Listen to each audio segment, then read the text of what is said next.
Generals, admirals, hosts and members of the Innovation Challenge, outstanding finalists, ladies and gentlemen. Greetings from Norfolk. I'm delighted to have this chance to address you from afar, for a number of reasons. First because innovation is part of ACT's DNA. It's an integral part of everything we do. Secondly, because our work also involves building links with others outside the NATO military structure. That includes, obviously, national research facilities, but also industry and academia. And thirdly, because we recognize that no one has a monopoly of good ideas. This is particularly true today. The days when defense budgets were the main source of innovation is long gone. Today, in the military sphere, the pace of innovation is being detected by others. But NATO will not be left behind with Diana, the Defense Innovation Accelerator for North Atlantic, and the NATO Innovation Fund, who will work with the private sector to harness the best of new technology.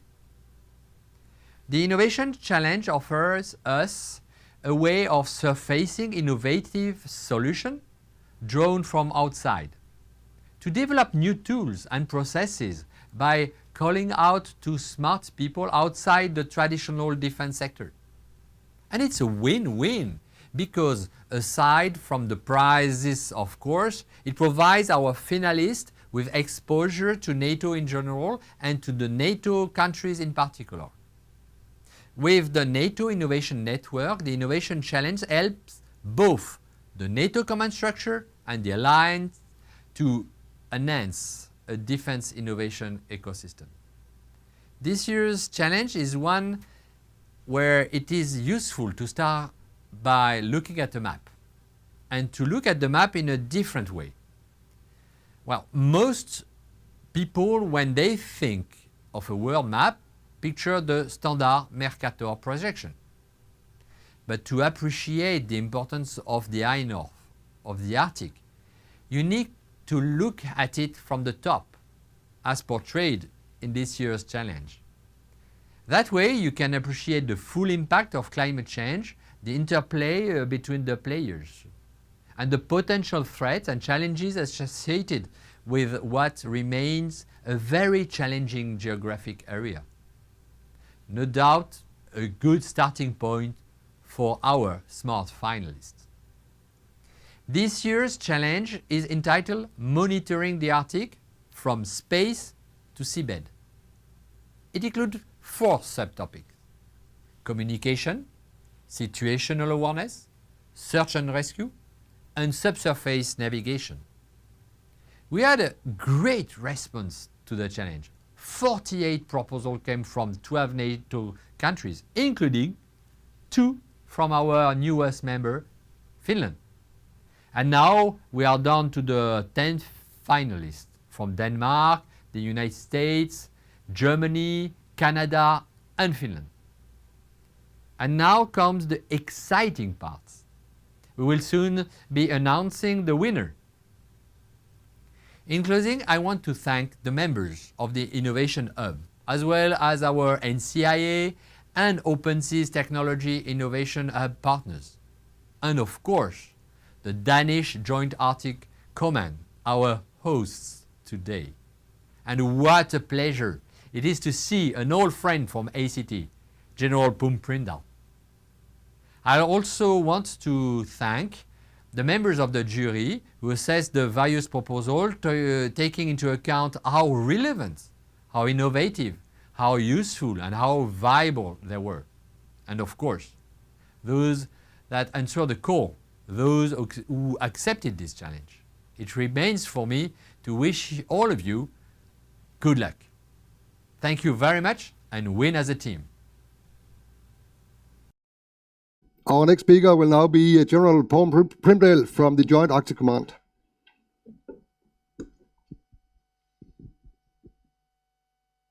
On. It is. Thank you. Well, I am Paul Primdal, as was just said, and I am the acting commander of the Joint Arctic Command. So So you're all in my area of responsibility today, and I am really happy to see so many and also see so many solutions, because I'm the one with the problem.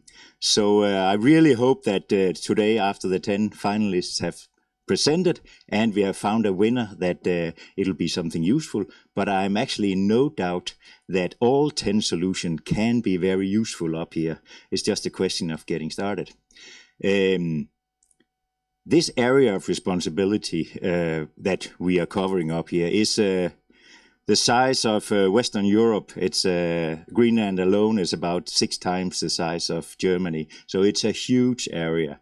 It's with extremes. It's cold, it's windy, it's frozen. So there is really a challenge here to deal with from seabed to space. My tasks up here, they are, first of all, it is to defend Greenland and Faroe Islands. That should it come to there, we are of course ready for that. But it is to maintain sovereignty. And how do you do that?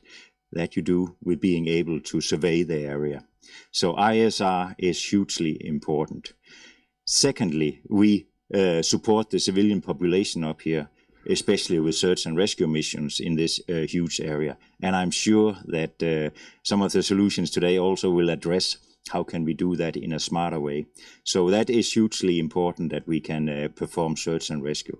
And that being said, we also support the civilian population up here with all kinds of tasks, breaking ice, support to the police, support to scientists, all kinds of tasks that requires that we know what is going on in the area. Therefore, again, intelligence, surveillance and reconnaissance is hugely important. So with that said, I welcome you all, and I thank you in advance for a good competition today, and may the best solution win. But actually, I think we are all winners here, because I can see something good in all the solutions. So thank you very much, and over to you, Carsten. Thank you, General.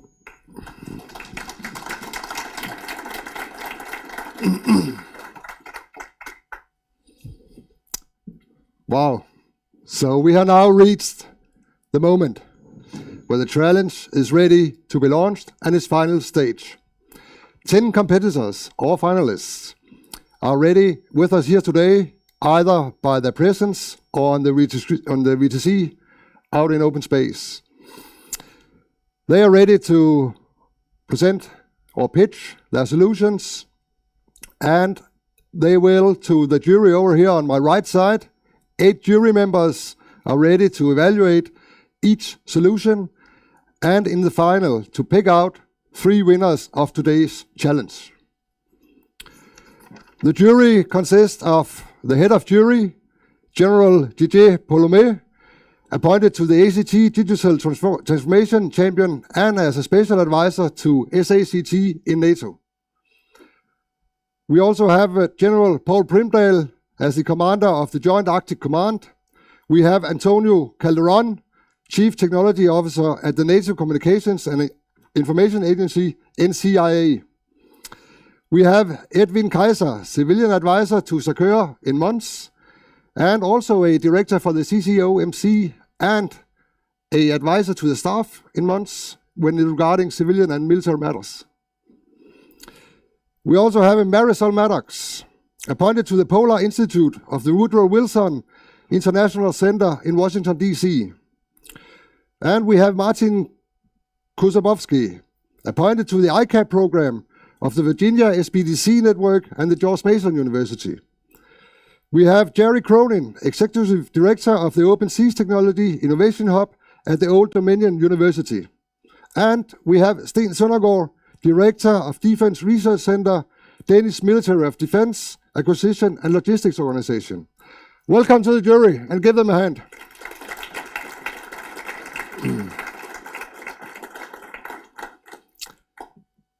A short introduction of the next couple of hours. Here on my left side, or on the screen, the competitors will pitch their solutions, and for that they will have 6 minutes. Thereafter, followed by another 6 minutes. The jury will have a Q&A session to the picture. And we will switch around during the whole afternoon until we reach all 10 finalists. Thereafter, the jury will go for themselves and find 3 winners of today's challenge. Just a last check-up on the transmission and our technicians. Are we ready? Jury, are you ready? Thank you very much. Let the challenge begin. Our first competitor will be from the Danish Meteorological Institute, Mathilde Kraner.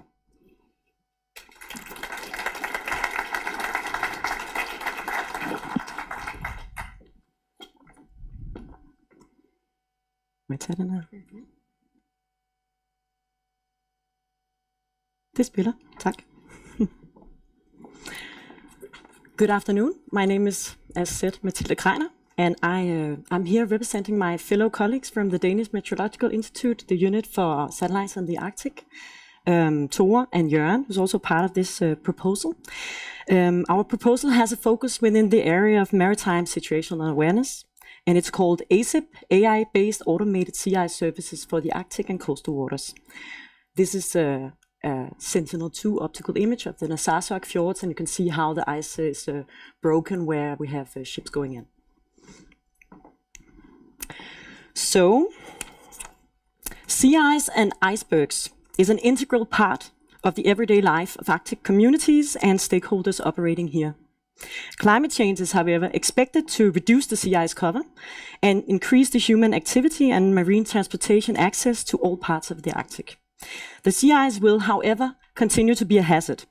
So as social, cultural, commercial possibilities arise as the marine access increases, as well these sovereignty, security and safety issues and environmental concerns will also arise.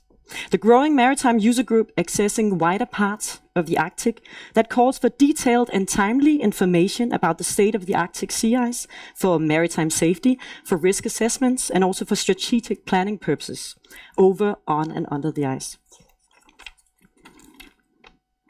Oh. There you go. This is the Sentinel-1 sensor. Sentinel-1 satellite sensor, Copernicus mission. And synthetic aperture radar, also called SAR, not search and rescue, but a SAR sensor.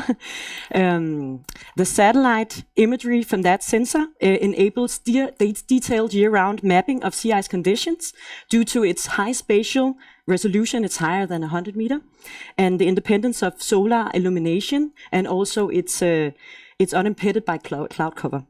Therefore, SAR imagery is the important sources of information for the national ice centers all around the world, also for the Greenland Ice Service at DMI, where ice analysts produce sea ice information and sea ice charts for maritime safety by a manual interpretation of these data. With the ever-expanding archives of readily available satellite images this year, this task of manually interpreting these images becomes laborious and time-consuming, and the level of detail in a manual-made ice chart does not match the richness of information and detail in a SAR image. An automation of this manual ice charting process can enable the delivery of high resolution and consistent sea ice products to users in near real time.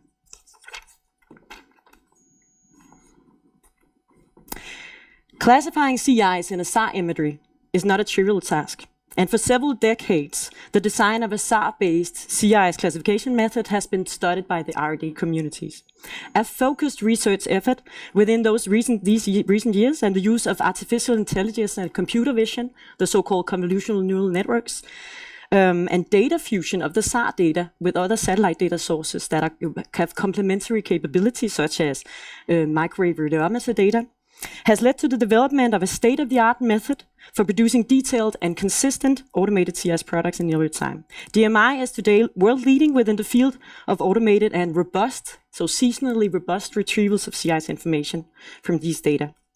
The recently implemented DMI ASIP products, those are in 80-meter grid resolution, and they are in use by our ice service at DMI, and they're also distributed to marine forecast, model forecast centers through the Copernicus Marine Service.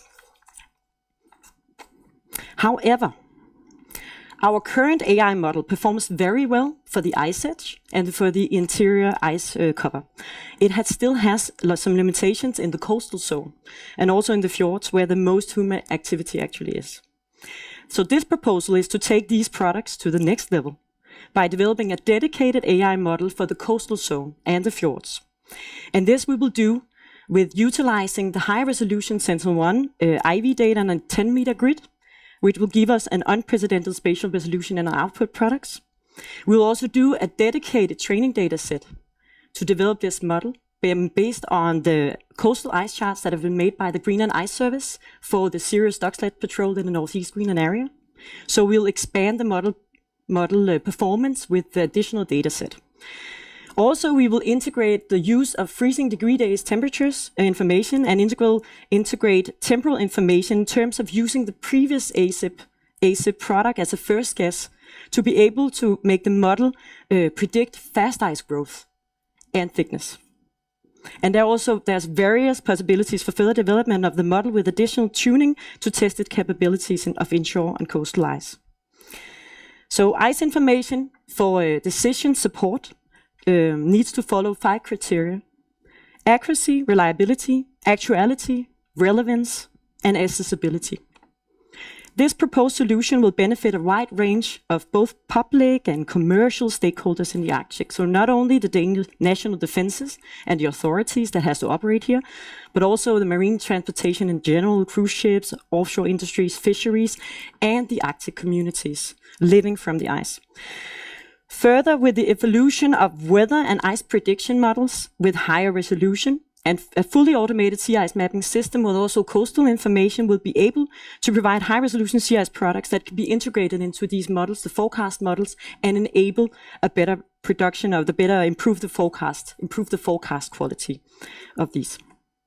That was my last word. Can you say anything to that?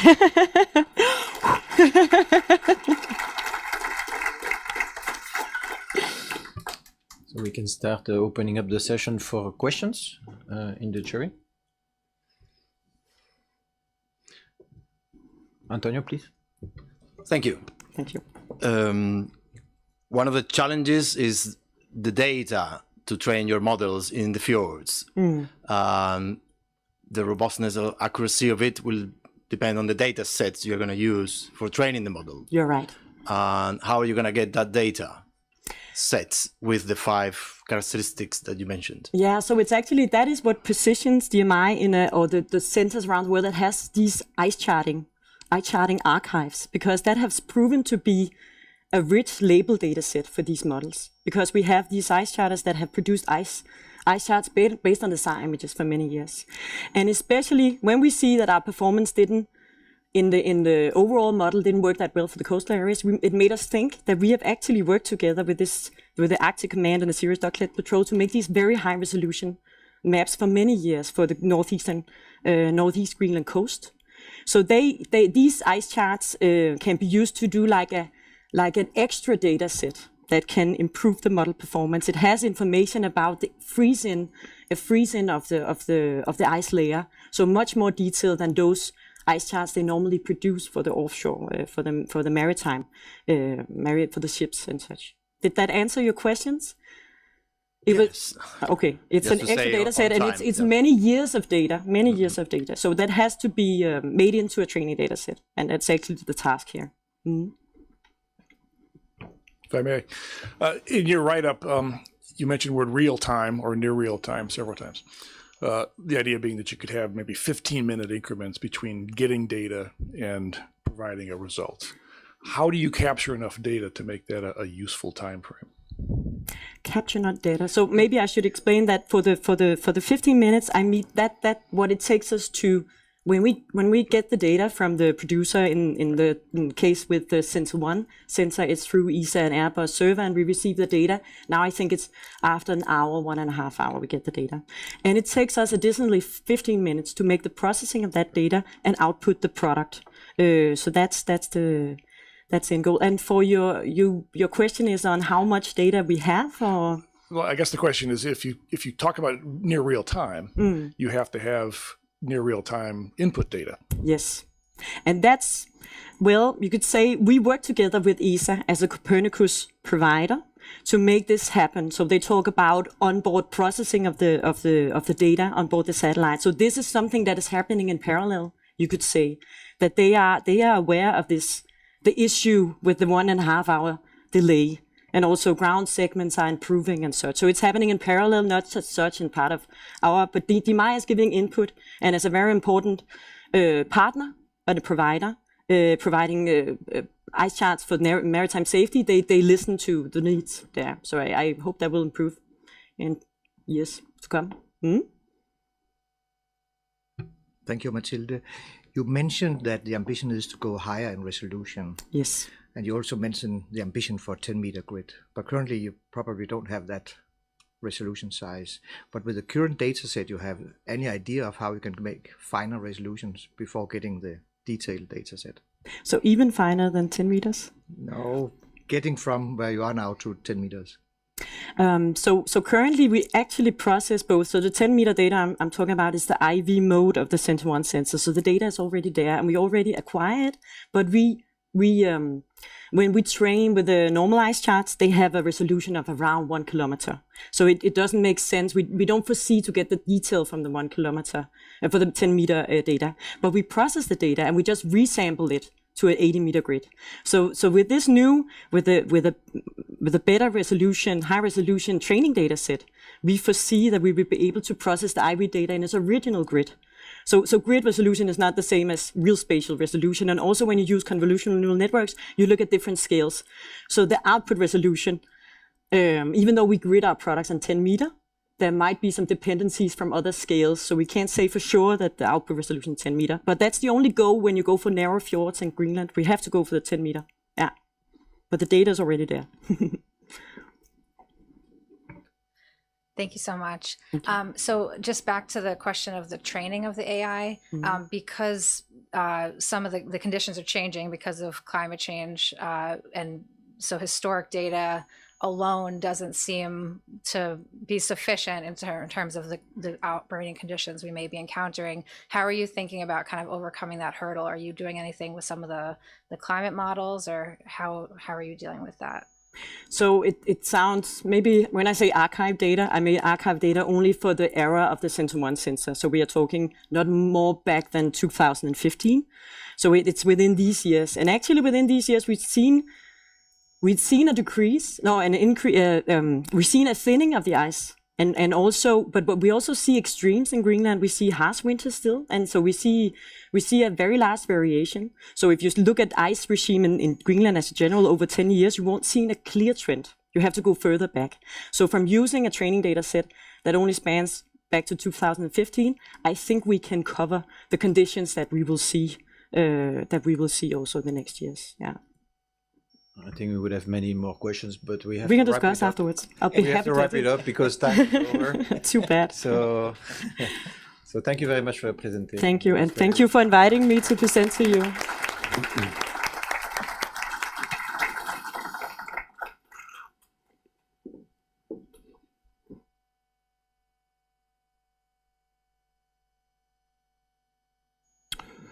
And our next finalist for today will be online with us from Canada, with the Mid-Ocean Telematics. And Stefan and Emilio, are you out there?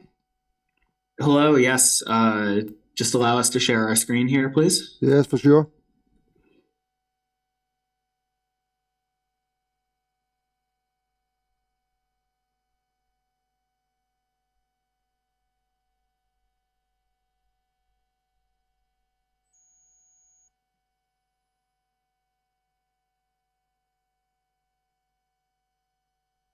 All right, are you able to see that? Yep, we got it now. And you can, if you want to, you can click one forward and backward just to see if it works. Sure thing.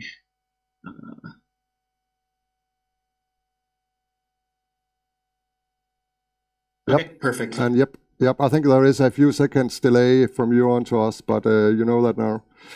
Whenever you are ready, Stefan, the floor is yours. All right, thank you very much. So good afternoon, everyone. My name's Stephen Likely with MedOcean Telematics. Here to talk about NECA, which is our next generation ASW platform, and it's something that we really think is going to be a game changer in how a lot of nations conduct their ASW operations. So MedOcean, like we said, is a Canadian company. We've got close to 40 years of experience developing custom solutions for the ocean industry and defense, and NECA is something that really combines both of those core capabilities into a novel product. So what is NECA, and where did it come from? Well, it was really born when our team was looking at conventional ASW technologies, things like sonobuoys and towed arrays, and realizing that those were much better in tactical situations than strategic ones. There's a lot of operational and logistical considerations with those, and they're relatively short-lived. You need to have a crewed vessel out there for a towed array. Sonobuoys are operating like on the scale of hours, but there's nothing that sort of fills that long-term months into years space. So NECA aims to bridge that gap. It does that with a low-frequency hydrophone that's equipped on the platform and digital signal processor. And what it does is it autonomously controls its buoyancy and cycles through the water column between the surface and up to 1,000 meters depth. So we know that this is something that's a really important capability. ASW in general is becoming even more important. Thinking about the current tensions in Europe, thinking about new waterways opening up in the Arctic. And I was actually reading something recently from Denmark's Arctic Command talking about dark areas on the map, where they're unable to currently rule out, adversaries' probing capabilities.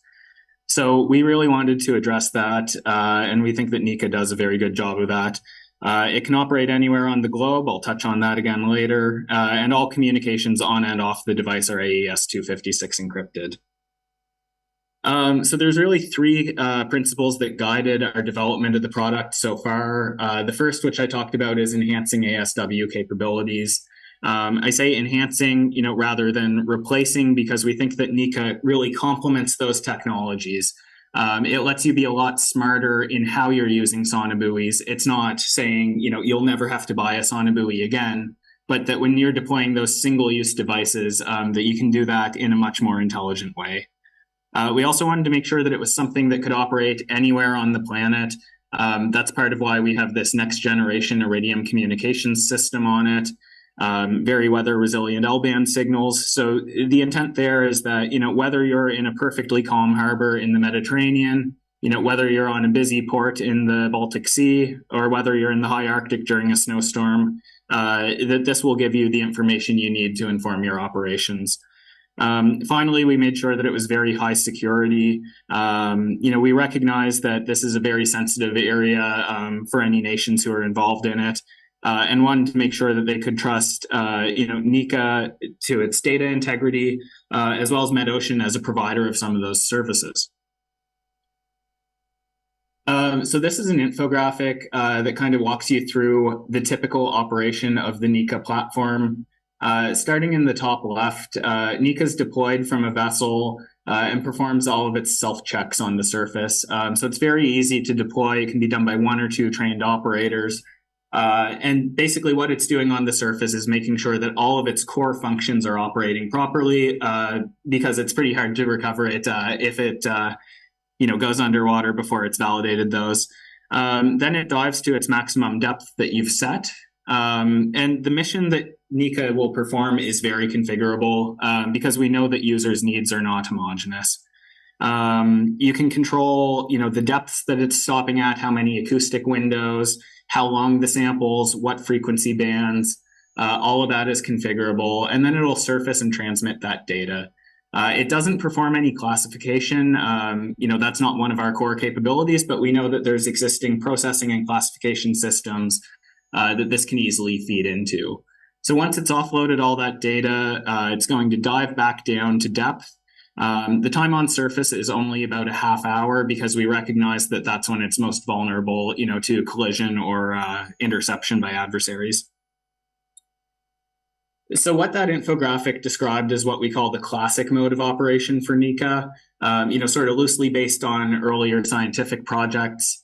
We're also offering what we call stealth mode, which works when you have a band of interest that you really care about, something that's indicative of a particular class of vessel, for example.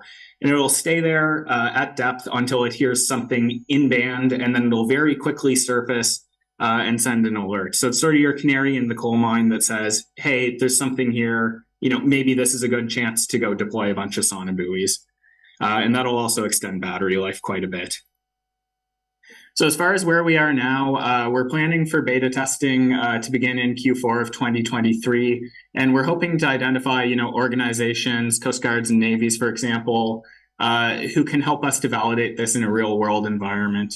We know that we can do a lot in the lab and in simulation, but we are an SME, we're not a defense prime, and need some of that feedback to make sure we're getting all the fine details right.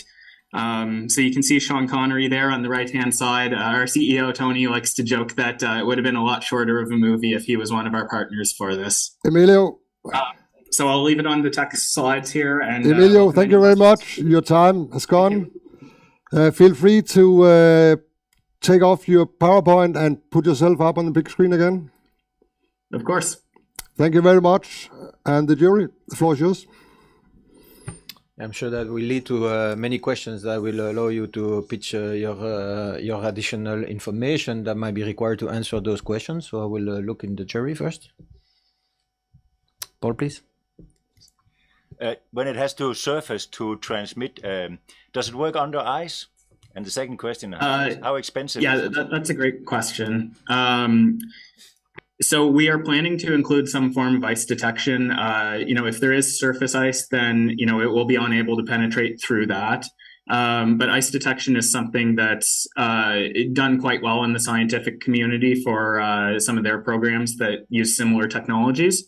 So we're currently evaluating different options for that, upward-facing altimeters, predictive temperature models, ice calendars, optical sensors, but we haven't decided on a method yet. We're also looking at, some additional options, sort of like some polar scientific equipment where you drill a hole in the ice and essentially have it like moored to the ice, and it allows it to still come up and down through that surface ice.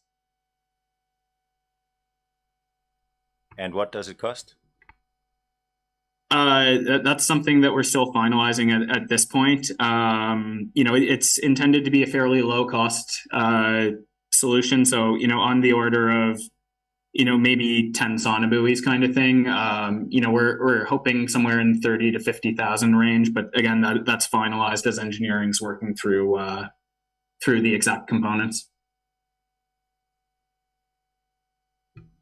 Thank you, Emilio. In the package, we could read that the expected life pattern is something like in the order of 6 to 12 months. What then after? When do you realize that it is on or off? Or is it because there's no alarms anymore? And my second question is actually, what about the risk of false alarms and how the power is generated? Is that batteries or whatever? Thank you. Yeah, okay. So I'll try and address all those in order. So first, regarding the batteries, it's using industry standard batteries from the oceanography industry. So these are things that we've used in many products. Regarding the end-of-life behavior, so when the device transmits acoustic data, it does provide some housekeeping information, including its state of charge. So that'll allow you to know when the device is approaching its end of life. The default behavior for the device is that it will scuttle, go to its minimally buoyant state, and essentially fall to the seafloor. Once it reaches the end of its device, or the end of its life, and all data on it will be sanitized when it's doing that. As far as false alarms, again, that's something that ties into how configurable the mission is. To some extent, we are relying on users to understand these are, the frequency bands of interest to us. These are what we're trying to detect. This is what the conditions around it look like, because we can't answer that realistically for, every relevant body of water where these might be deployed.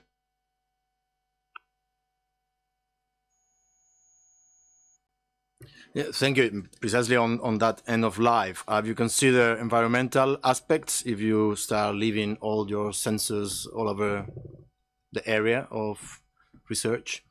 And the Yeah, second so question- and the second that's a question really is- good question as well. I would say there's sort of 2 points on that. The first being that, all of the materials, batteries, and things that we're using are sort of industry standard for the oceanography industry. And a lot of the users kind of recognize that the trade-off is worth it there. The other point that I want to touch on is, like I said, this lets you be a lot smarter in how you're deploying single-use sonobuoys. So, if you're able to prevent introducing, several, tens of sonobuoys into an area and having that become ocean waste, then we think that the impact of the Nika device is lesser than that.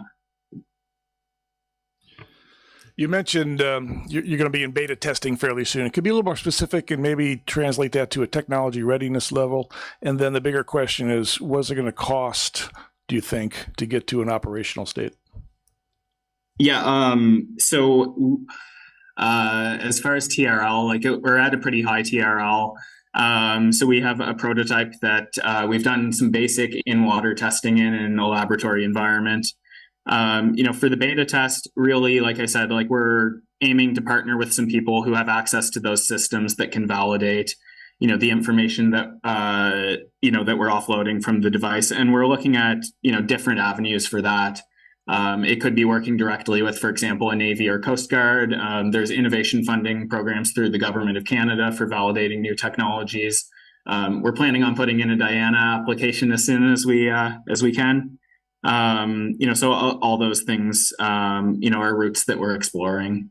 As far as cost, and kind of bridging the gap to get this over the finish line, that's something that we have well in hand.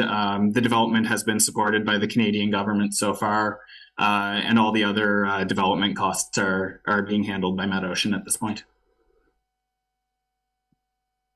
Yes, a very short one. Can it be launched from a plane as well? Not at this point. That's something that we could evaluate in the future if there is interest for it. We recognize why that may be desirable. But as of right now, it's intended only for deployment from a vessel. Unfortunately, the time left does not allow us to ask more questions, but it was a very interesting project, and we would be glad to hear more from it very soon. Thank you very much. Thank you very much. I appreciate your consideration. MetOcean Telematics.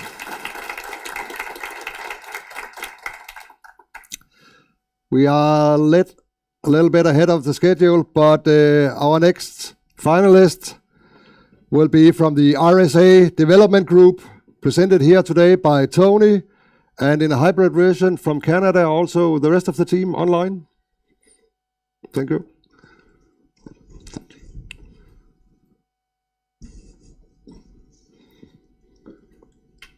So thanks for the opportunity, especially from me coming to beautiful Nuuk.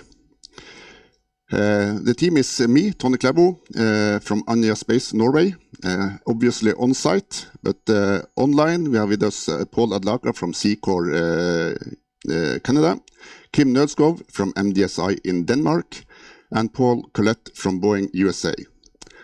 Like NATO, Ursa Development Group is also a multinational group.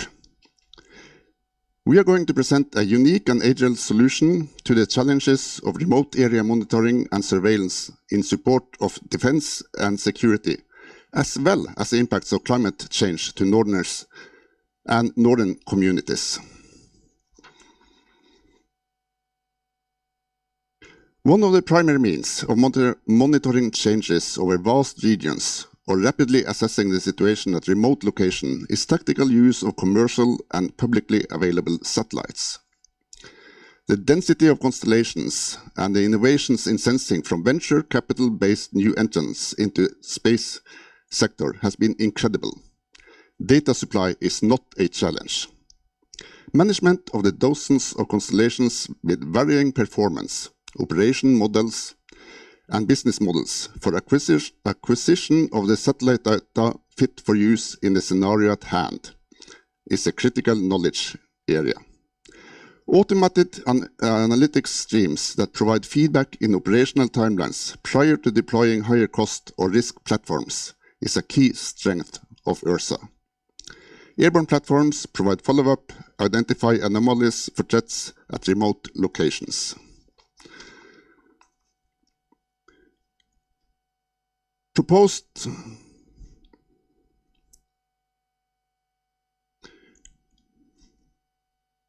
Sorry about that.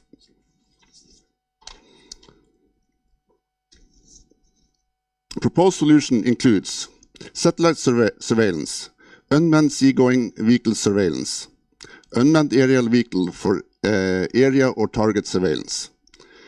We will especially mention some of the features with low Earth orbit solution.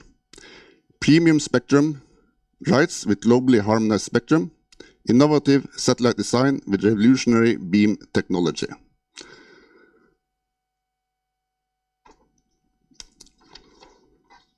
The various platforms provide information at different temporal and spatial scales. Using these, we can acquire the appropriate level of information for the current need, whether looking at millions of square kilometers that require some level of surveillance cost effectively, or the need to detect the name on the side of the vessel for immediate action.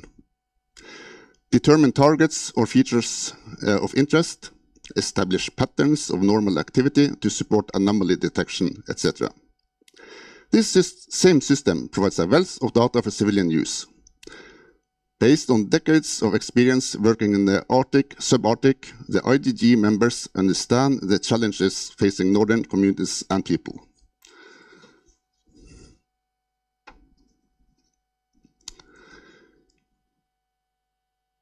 Ursa as a service is very innovative. It enhances the speed of deployment over lengthy system procurement cycles, ensures current generation technologies are available instead of system deliveries against requirements from several years previous.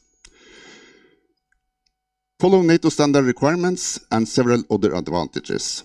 It is, quite simply, a one-stop shop for latest innovations and access to multiple vendor satellites.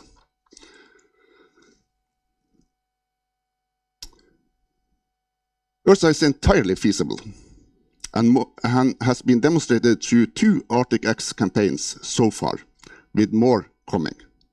Each campaign allows the IDG teams to demonstrate the performance of the assets systems against scenarios in a secure environment. Test the feasibility of integrating new technologies into Ursa in an operational campaign, and allow stakeholders to assess the actual performance of innovations against claims made by various companies, organizations.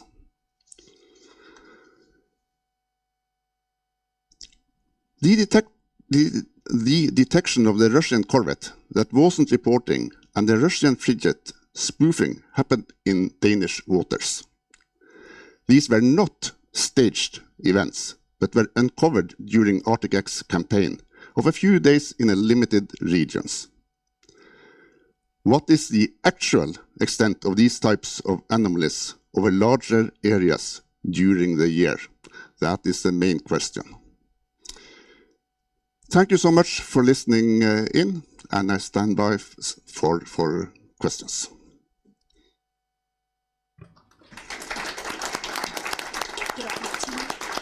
Yeah, please.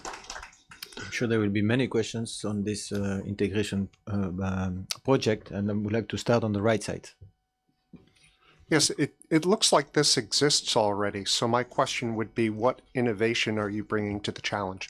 So the innovation is putting together all this surveillance equipment or systems, a system of systems, into one service that can be bought.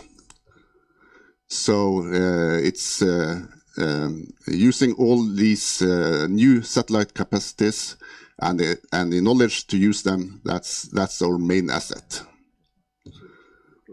A lot of these exists in military system, but here it can be tailored and bought very rapidly. Let us say if you want to have surveillance of the Nord Stream area, that can be done very rapidly. Okay, Thank you.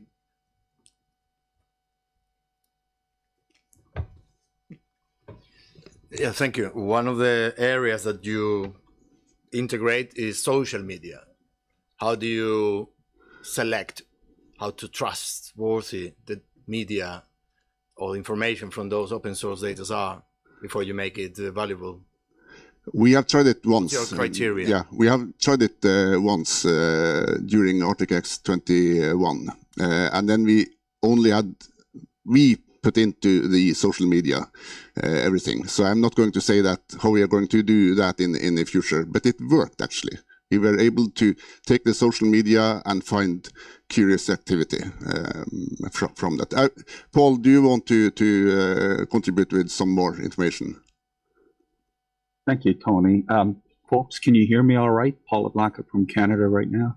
Yeah. Okay, great. Yeah, so we have a partner here in Canada that works exclusively on social media aspects of surveillance. And for vessel detection type scenarios, we were looking at staging some scenarios where people were on ferries and they were sending tweets and Facebook posts. But they scour for maritime surveillance, they scour yacht track, ship spotting, social media, looking for those types of anomalies that occur there. And we will not pass on the outputs of that without first integrating it with the other satellite detections and AIS detection. So it's one input into the overall system. Thank you, Paul. Benjamin, please. As far as I understand, the added value of your product is to see trends on the longer term, right? Correct me if I'm wrong. What is the advantage of an operational commander of a ship or in shape, for example, monitoring a specific area on the spot? What is the added value for the operational commander in real lifetime? So it's not actually one thing or the other, it's both. We can set up to look for trends or anomalies when we have data for the normal situation. We can set up borders for ships and so on, but we can also provide the commander with a situational awareness directly from the satellites and also from the UAVs or from the seagoing platforms. So it can be directly. And I believe Paul has more about this, but we have tested the reaction time from getting the satellite data to actually launching a aircraft and getting it out. And I believe it was less than an hour, Paul.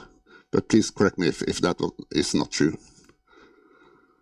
That is true. That's actually the tactical use of the satellites is one of the innovations. There's far too many of them up there, but we were able to take a look at an area from the strategic assets, say we want to take a look at that particular point, there's something happening there, task a satellite, get the data down, provide the analytics, and then deploy another asset all within an hour of the alert that came from the freely available wide area data. Very tactical use of the system. And this is Paul Carlett from the Boeing Company. I would add we also have a capability using COM-C2 Global Edition, which allows us to fuse all this information together, AIS data, satellite data taken off of the various different assets that are deployed, so we can provide real-time information to the decision makers based upon whatever scenario is unfolding. All right, so it's information as a service. Tell me more about your business model, subscription-based, and can anybody subscribe? Well, I'm not sure if I can tell you that because we are more a project that are trying to get a business model. We have not had the first customer yet. What we can see as a very rough estimate for this is that we can sell the product's surveillance to several customers, and instead of the customer buying their own equipment, we can sell it as a service. So the pricing and everything far too. No, I will not go into that. So the last question will go to Sten. Merci bien, Didier. information as a service, it's a lot of data. The end user, will he be able, or she, be able to find the fidelity in the data? Where is the data set primarily coming from? And what do you think about update rates and detail kind of thing? It can be done several ways. One way is that the customer only get the raw data and will figure this out by himself. But it can also be sold as a service that it's analyzed that data. And of course, the customer will get full insight in where the source for everything comes from. It has to be like that. And that will conclude the Q&A session. Thank you very much.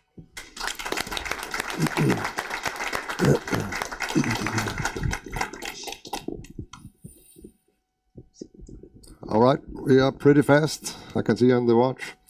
But we are reached to finalist number 4, and it will be from the Cellular Robotics Online from Canada. Kyle, are you out there? I am here. All right, we'll just fix up the presentation. It's coming there. Thank you. And whenever you're ready, Kyle. Great. Hello, everyone. My name is Kyle McGinnis. I'm from Cellular Robotics, and today I will be speaking with you about utilizing fleets of long-range uncrewed underwater vehicles to provide a persistent Arctic surveillance capability. So, as we all know, the Arctic is becoming a place of increasing importance due to changes in both the political climate and the climate of the planet itself. While climate change will lead to increased activity in the area and see new shipping lanes open up, there's an immediate challenge today to effectively monitor the space against existing technologies from adversarials. With that said, due to the vast and challenging nature of the Arctic, much of it remains unmapped and unmonitored. Existing resources do not provide the subsurface surveillance capabilities needed to adequately monitor this space, meaning foreign submarines can enter and loiter in the area with minimal deterrence or chance of detection. Adequate surveillance of the Arctic requires a multi-asset approach, a system of systems. As one of these integrated systems, we are proposing a fleet of long-range uncrewed underwater vehicles, or UUVs, with the long-range capability being key to providing both necessary coverage and persistence to adequately monitor the area. So with that said, I'd like to introduce you to SOLAS LR. This is our long-range UUV, capable of performing submerged missions up to 2,000 kilometers in length. It's rated to 2,000 meters. It has a 500-liter flooded payload bay, which provides a lot of utility and versatility while it's deployed, and I'll touch on that in just a moment, and requires light logistics for deployment, meaning that we can deploy traditionally from a surface vessel or simply using 3 people in a boat trailer at a dock or even through an ice hole. But the real value of SOLAS LR is the range and persistence. So to help illustrate that, I'll draw your attention to the map in the upper right-hand corner. So by mobilizing from Resolute in the Canadian Arctic, this is the geographic area that we can cover with one charge from SOLAS LR. Obviously, we can't monitor all of that area all at once, which is why we're proposing a fleet of UUVs. And this is something real. We can put our hands on it. It has been deployed and undergone sea trials. It was developed for Defense Research and Development Canada as part of their all-domain situational awareness program to provide Canada with a persistent long-range capability, a surveillance capability. And while the long range is great, perhaps equally important is what you can do with that long range. So to walk you through the mission concept, a fleet of SOLAS LRs is deployed to patrol Arctic waters and key choke points. It obtains surveillance data via its onboard sensor packages and pushes that to NATO entities, and also provides threat shaping capabilities to support NATO submarine operations. Each vehicle is capable of patrolling while trailing a low-frequency sensor array, which can be deployed from the payload bay on board the vehicle itself. We've also developed some novel payloads to enhance its surveillance capabilities. The first of which is a drop node or subsea listening station. So these are designed to be deployed as an uncabled array subsea at choke points to provide a persistent fixed surveillance and detection capability of foreign submarines in near real time.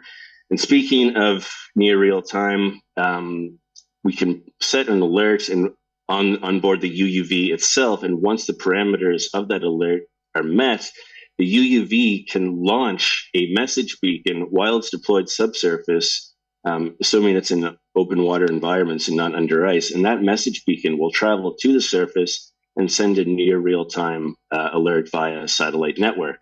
Finally, we've also developed a suction anchor. So again, this is deployed from the payload bay, and it allows the UUV to loiter in place while still performing surveillance functions, thereby greatly extending the mission length of the vehicle in terms of time. Now, while these payloads are certainly innovative, the true innovation with this vehicle is the fuel source. So we've taken an off-the-shelf hydrogen fuel cell, we've marinized that, built the infrastructure around it to allow it to be outfitted into our vehicle. So you have the fuel stack, you have 3 compressed gas cylinders, 2 hydrogen, 1 oxygen. That fuel is fed into the fuel stack, and that produces wastewater, which is fed into ballast tanks on board the vehicle so that it maintains its buoyancy and trim, and 250 kilowatt hours of usable energy. And it's that energy density that we truly believe that this is the best solution for powering long-range UUVs. So finally, I'll end with this slide to showcase some of the key milestones and achievements we've already achieved with SOLAS LR and what's on the roadmap to get us to the point where we can enable this technology and meet the Arctic surveillance challenge that we're all facing today. So as I mentioned, this was built for DRDC over 2019-2020. We've already completed 150 days of in-water missions, most recently for the Royal Australian Navy. And we completed numerous vignettes showcasing the various capabilities, including mine countermeasure surveys, deployment of the thin line array that I alluded to earlier, as well as deployment of the subsea listening node. Next, we will be submitting a bid as part of the Diana Accelerator program to do a demonstration of SOLAS LR and the listening node array, which will eventually lead to an Arctic pilot program with 3 UUVs in 2025. So I'll turn it over to the jury. Thank you. Okay, thank you very much for the extra 10 seconds you stole.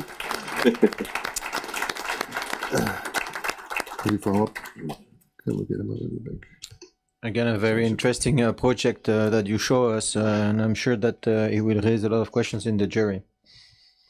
Yes, please, Jerry. Thank you very much. Would you speak to the navigational accuracy of the platform and how you achieved that accuracy? Sure. So we are agnostic in terms of the sensor payload on board. That said, we have been using a Sonardyne SprintNav 300 for INS and USBL.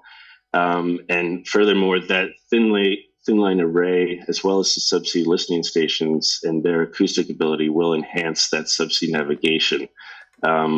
As to the accuracy of the Sonardyne SprintNav 300, I don't have that offhand, but I can certainly reference the data sheets. Yeah, thanks. That'd be a meter, 2 meters, 10 meters, any sense whatsoever, or just need the data sheet? I would need the data sheet, but I can look that up quickly during the next questions and revert. I would suggest to keep that for after the session is over. Stan, you had a question? Merci, Didier. Actually, 2 questions, Kyle. First one, could you talk a little about the maintenance requirements, such as the reliability of the fuel cells, and furthermore on the growth potentials, replacing sensors when sensor development occurs, that you might put in a new thing? Is it a plug and play? Thank you. Sure. So in terms of maintenance, that is one of the things that we need to validate as we progress the technology along the TRL scale. So right now it is at TRL 7, and to get a TRL 9, we need that Arctic pilot program. But also one of the missions that we have planned is a 1,000-kilometer mission to showcase to validate the mission length provided by the hydrogen fuel cell. And that fuel cell, because with the fuel cell, you have a fixed cost for the stack and also a fixed size versus batteries, where if you need more energy, it's double the size, double the cost, etc. And what that affords is a lot of space on board the vehicle so that we can be both sensor and payload agnostic, because power certainly is a consideration for us, and neither is space with that 500-liter flooded payload bay. Edwin had a question first, and then bring it back to you. Edwin? On one of your slides, you had a range that could be covered by one of the UUVs. And you said that you would need more than one just to, of course, to cover the whole area. How many, a big estimate, a rough estimate, would you need to cover the whole area in your point of view? And what would the cost be of having that complete fleet to cover that whole area you've shown on the slide? Sure. So for the Arctic pilot program, we're anticipating 3 to 5 UUVs, which would have an anticipated cost of 30 to 50 million. Obviously, we would benefit from efficiencies of scales as that number increased, and to sufficiently monitor at least the Canadian Arctic, we're proposing 50 to 100 UUVs. So that may seem like a large number, but in terms of the capability that enables at that price range and lead time, it would provide that capability quicker than one new sub. You've described singly operating platforms. Do you see them behaving in a swarm? And if so, how would that happen? Are you speaking to just to clarify, you're speaking to the UUV itself and not the subsea listening station? Correct. The UUVs acting as in concert. So on board, they have an acoustic communications package, and this is how we would enable swarm behavior with the UUVs. In addition to pinging off the listening stations and the thin line arrays that I mentioned earlier, but they do have the capacity to speak to each other and behave as a swarm rather than single entities. Somewhat related question. Can you imagine a smaller version or larger version using roughly the same sort of architecture and approach? So smaller version with the hydrogen fuel cell, unlikely. We would need to accommodate a different fuel source, and that would, of course, limit its range. However, we are developing a larger version as well with 2 hydrogen fuel cells and 2 2,500-liter payload modules, and that will provide a mission length up to 5,000 kilometers in length.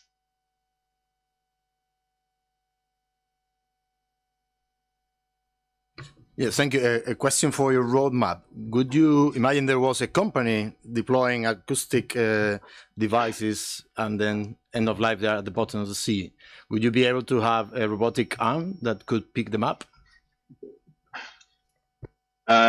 In fact, we would have a more versatile solution than that. So right now we partnered with a company out of Scotland, and later this summer we'll be doing a world first demonstration of joint AUV and ROV operations. So combining the worlds of subsea autonomy with unmanned remote offshore operations, we will be deploying an ROV from the payload bay and then deploying a communications buoy that is connected to the AUV while deployed to allow control over the ROV. And that way you can have manipulators and hands-on mitigation subsea.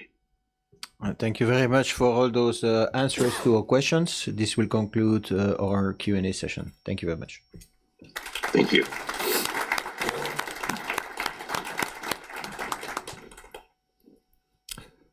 So for the first time, I saw T-Army Networks out there, and we haven't got a answer just to hear if you are online and can hear us as well.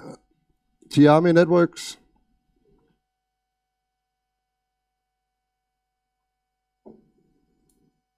No, I saw you out there, and feel free to say hello if you want. Number 5 finalist. Once more from Canada. Present here today from Millennium 3 Technologies, is presented by Mark Fiala. Okay.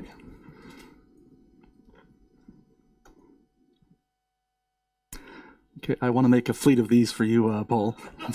So, hello. Okay, I guess you can start the timer. As a quick summary, our proposal aims to help in surface supplies and surveillance, but cannot help you with anything underwater. Sorry. Okay, hello, I am Mark Fiala from Millennium 3 Technologies, Inc. Of Canada. We're a Techstars company here to propose a system of a large fleet of aerial drones with a focus on the computer vision guidance. So the problem is to move supplies across a remote terrain. And but it has to work in conditions of potentially no GPS, and maybe radio communication isn't allowed. We still have to move around and be doing the activities. So the solution is based on many drones and many base stations. Like, we're talking thousands, maybe tens of thousands. The base stations would be dropped off helicopter or so, and then, you know, adaptivity to real world problems is important too. See, this thing's still working, but it's working. I think you can continue speaking in the microphone. All right. Okay. Okay. Thank you. Yes. Yeah. Cable there. All right. So we have many drones, many base stations. They'd be dropped off by helicopter or truck. And for the transport element, you put something in one end, and it would like appear later on the other. For surveillance, it's simply going to do loops, or drones go between base stations. So for having AI and if and when to report something back to humans, that's outside the scope of this 6 minutes. We're talking about the platform for this. So a principal problem in robotics of all sorts is navigation. So here we use a composite computer vision system, a passive computer vision system, by the way. So composite for us means special fiducial markers for takeoff and landing, and visual odometry following natural features between points and occasionally the stars. Our special sauce is the reliable long-distance fiducial markers for takeoff and landing. So here is a test of a drone where we have a half-meter wide marker detected up to 100 meters, seen here at 12 pixels wide. So this particular one, we go up, and then about 100 meters, it starts to flicker in and out of detection. Okay, so I'm the inventor of a marker system called AirTag that was popular in the computer vision and augmented reality community a while ago, and was available as a closed source library that was downloaded and used in many applications around the world. That and our improved private MFD markers allow small or faraway markers to be detected many at once, seen in live video, and could provide 3D docking information. When I created AirTag, I wanted to create a reliable landmark. That was something that was missing in computer vision. And so for my former work in telecommunications, I saw it as a communications problem. We have an ID data that has to be communicated through a lossy media of uncontrolled lighting and perspective distortion and partial blocking and snowy pixels and black and white regions being misread, but we still have to, using principles of data integrity, come out of that a high level reliability. And so unfortunately, our government lab, where developed the first version of this, ended all robotics and computer vision research, but got the IP from them and been commercializing it. However, it's hard to compete with free. So you're charging money, and so a few different 2 or 3 clone systems emerged from some universities. So now they're appearing everywhere in all kinds of robotic companies. So I mean, it's hard to see a Boston Dynamics video without one of these markers there, or the Amazon drone delivery attempt at that.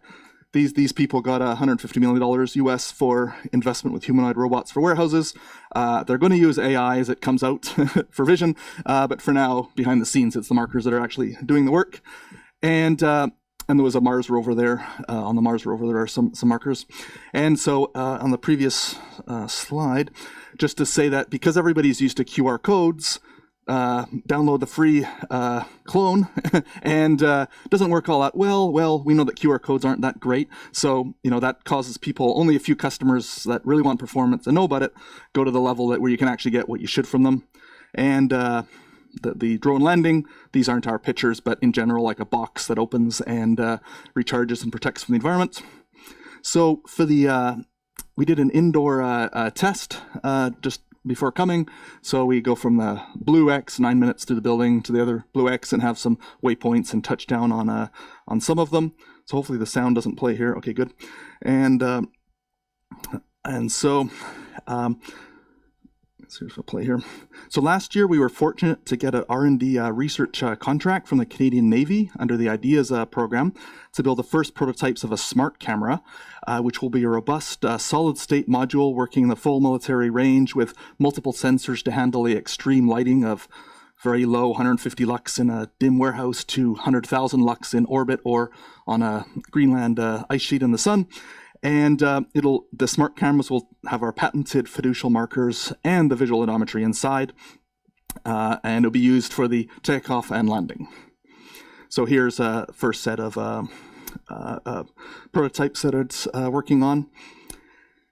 And so any good pitch should appeal not only to lofty feelings of exciting innovation in the future, but should have a good amount of fear and dread in it as well. And so here's a nice research center of them in China.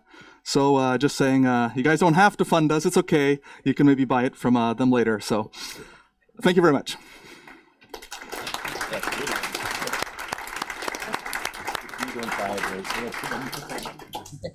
Thank you for this very good presentation.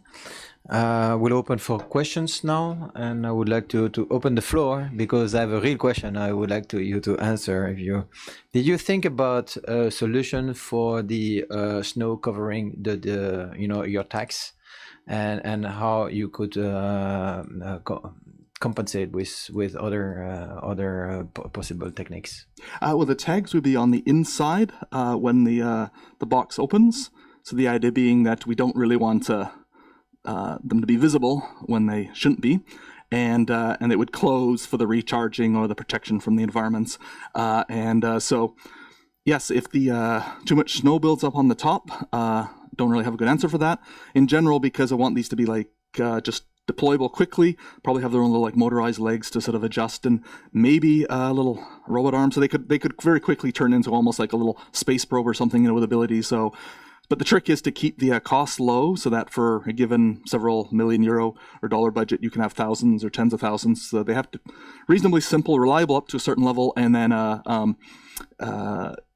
as low cost as that. So yeah, there's going to be problems that it won't solve, but basically the doors closing means the snow doesn't hopefully pile up on the marker. And thank you. Stand, please. Thank you, Mark. In the Arctic environment, it seems like the environment can change rapidly, maybe from the launch of the drone from the ground, and before it enters again, maybe it doesn't know where to land again. And I'm also thinking about something like snow blindness. You're feeling with computer vision, so it's vision. Any thoughts on growth potential there with different dual eye vision in order to cope with the Arctic environment? Thank you. Yes. Well, for one element of the IDEAS program here was we're researching and just basically proving what the kind of basically already knew, but you have to use the special high quality image sensors that have a large area and have this global shutter. And a lot of the image sensors that are available are meant for consumer devices. With the IDEAS program was a bit more motion blur was more of a problem, but the idea is basically, to answer your question, is a little artistic conception, but there'll be multiple lenses, multiple sensors, each responding to different levels of illumination. And so because we want to see markers in the dark and we want to see it in the bright sunlight at the same time. So being blinded, looking directly into the sun may not help, but these are intended to look down. So yes, any electronic imaging device has a limited dynamic range from the darkest to the brightest it can see at that iris light gathering level. So they would be basically stacked, if you picture in a logarithmic intensity, stacked such that one of them, at least one of the eyes, is seeing it at any given illumination.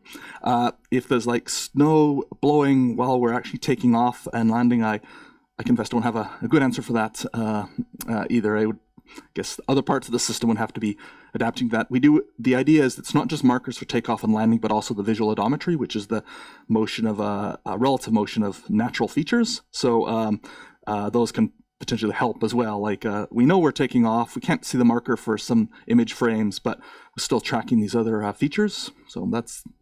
The jury is getting very excited to ask more questions, so I advise you to go fast. And okay. Marty first. Yeah, quickly, just TRL, where are you on technology readiness level? The algorithm itself, I guess I'd put it a 9. It's been licensed for about a decade for a number of applications, including if you've seen Alice in Wonderland and some of the Fast and Furious movies to calibrate cameras. So, but the putting it into the smart camera, that's I forget which number is for like actually building a sort of or deploying a prototype. And as far as like drones, and to be honest, that's not in our area of expertise. So we're building the guidance system for it. So using off the shelf for these first few levels of development. Okay. I have other questions, but I'll defer to.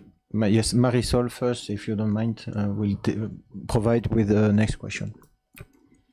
Can you just clarify what temperature extremes this has been tested at? And then also one of the issues is we're seeing more issues with ice because of getting the warming and then the freezing. And so both in terms of the box, if there were issues with ice, have you kind of worked through that potential issue? And then kind of same thing with the drone in terms of potential issues with ice up. Well, I'm the world's worst salesman, so I'll say have not tested any of that at all. Yeah, no, just kidding. No, all tests have been, and plus our product for the last few years has really just been in software form, i.e. on smartphones and computers. And these little tests we did here were just, indoors, and then the other one with the drone taking off and landing, temperature wasn't a concern. These smart cameras, in their final iterations, they're going to use the military range, which is, I believe, minus 65 or minus 85 to plus 125 Celsius temperature range. So it should be able to handle the temperatures. The box is not something we've got to. The idea is to build up in various like stages of development of like little milestones, bigger and bigger milestones. And first, there's an indoor, flying around a hangar with maybe 10, 20 drones buzzing around kind of like perpetually, and then like building up further and eventually going outdoors. So that hasn't been addressed yet. Jerry, can you give a question in 2 seconds? Power for all these boxes distributed across the Greenland ice. Solar panels and batteries, and they're self-sustained. And that would conclude the question session. Sorry for the time. It's the same for everyone. So thank you very much. Thank you for listening.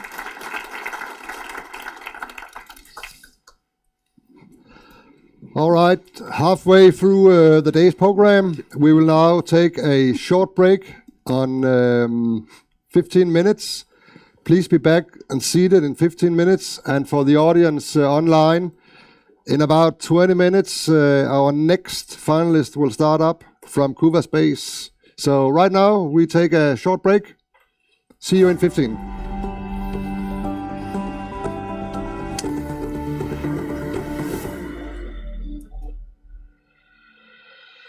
Innovation really matters to Allied Command transformation because we're looking at how we are adapting the military instrument of power for that future security environment. But the technological developments that are occurring around us are occurring at a pace we've really never seen before.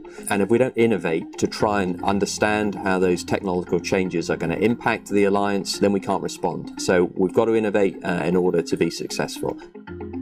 Just by using the military expertise, we were unable to solve some of the issues that we were facing, and so we tried to get the outreach to non-traditional actors to help us solving those issues at the not classified level. Inspired from what's happening in the private sector and industry, we came up with the idea of the Innovation Hub as a community where people can collaborate easily. The mission of the hub is to bring some out-of-the-box solutions to our problems. And so we created a kind of network reaching out to academia, industry, think tanks, NGOs, non-governmental organizations, and tried to see whether those people were able to help us. The Innovation Hub needed to be open to the public, so it's not located at the same place exactly as the NATO command, which is on the Navy base. We are outside of the base. We are actually on the campus of Old Dominion University, which is the largest local university, and it's very convenient because this place is in the middle of three of our major communities: academia, industry, and the military. We really want to help and support the rest of the command. So our most useful tool is a pair of shoes to walk around the corridors of the HQ and ask teams, the project leaders and subject matter experts, say, are you facing a difficulty here in your project? Can we help? So a NATO staff with a problem would get the support from the Innovation Hub in a way that that person will be put in a community of tens, if not hundreds of people who are interested in the same problem but have different ways to tackle it. We have to be able to keep pace in order to preserve our military edge with innovation that's occurring around us. But of course, innovation allows us to draw from a very diverse group of people from all ages, all backgrounds, and they may well have some very different thinking and perspectives, which we absolutely want to hear and embrace. It's an overused saying that innovation is a culture, but I think I really mean that in ACT.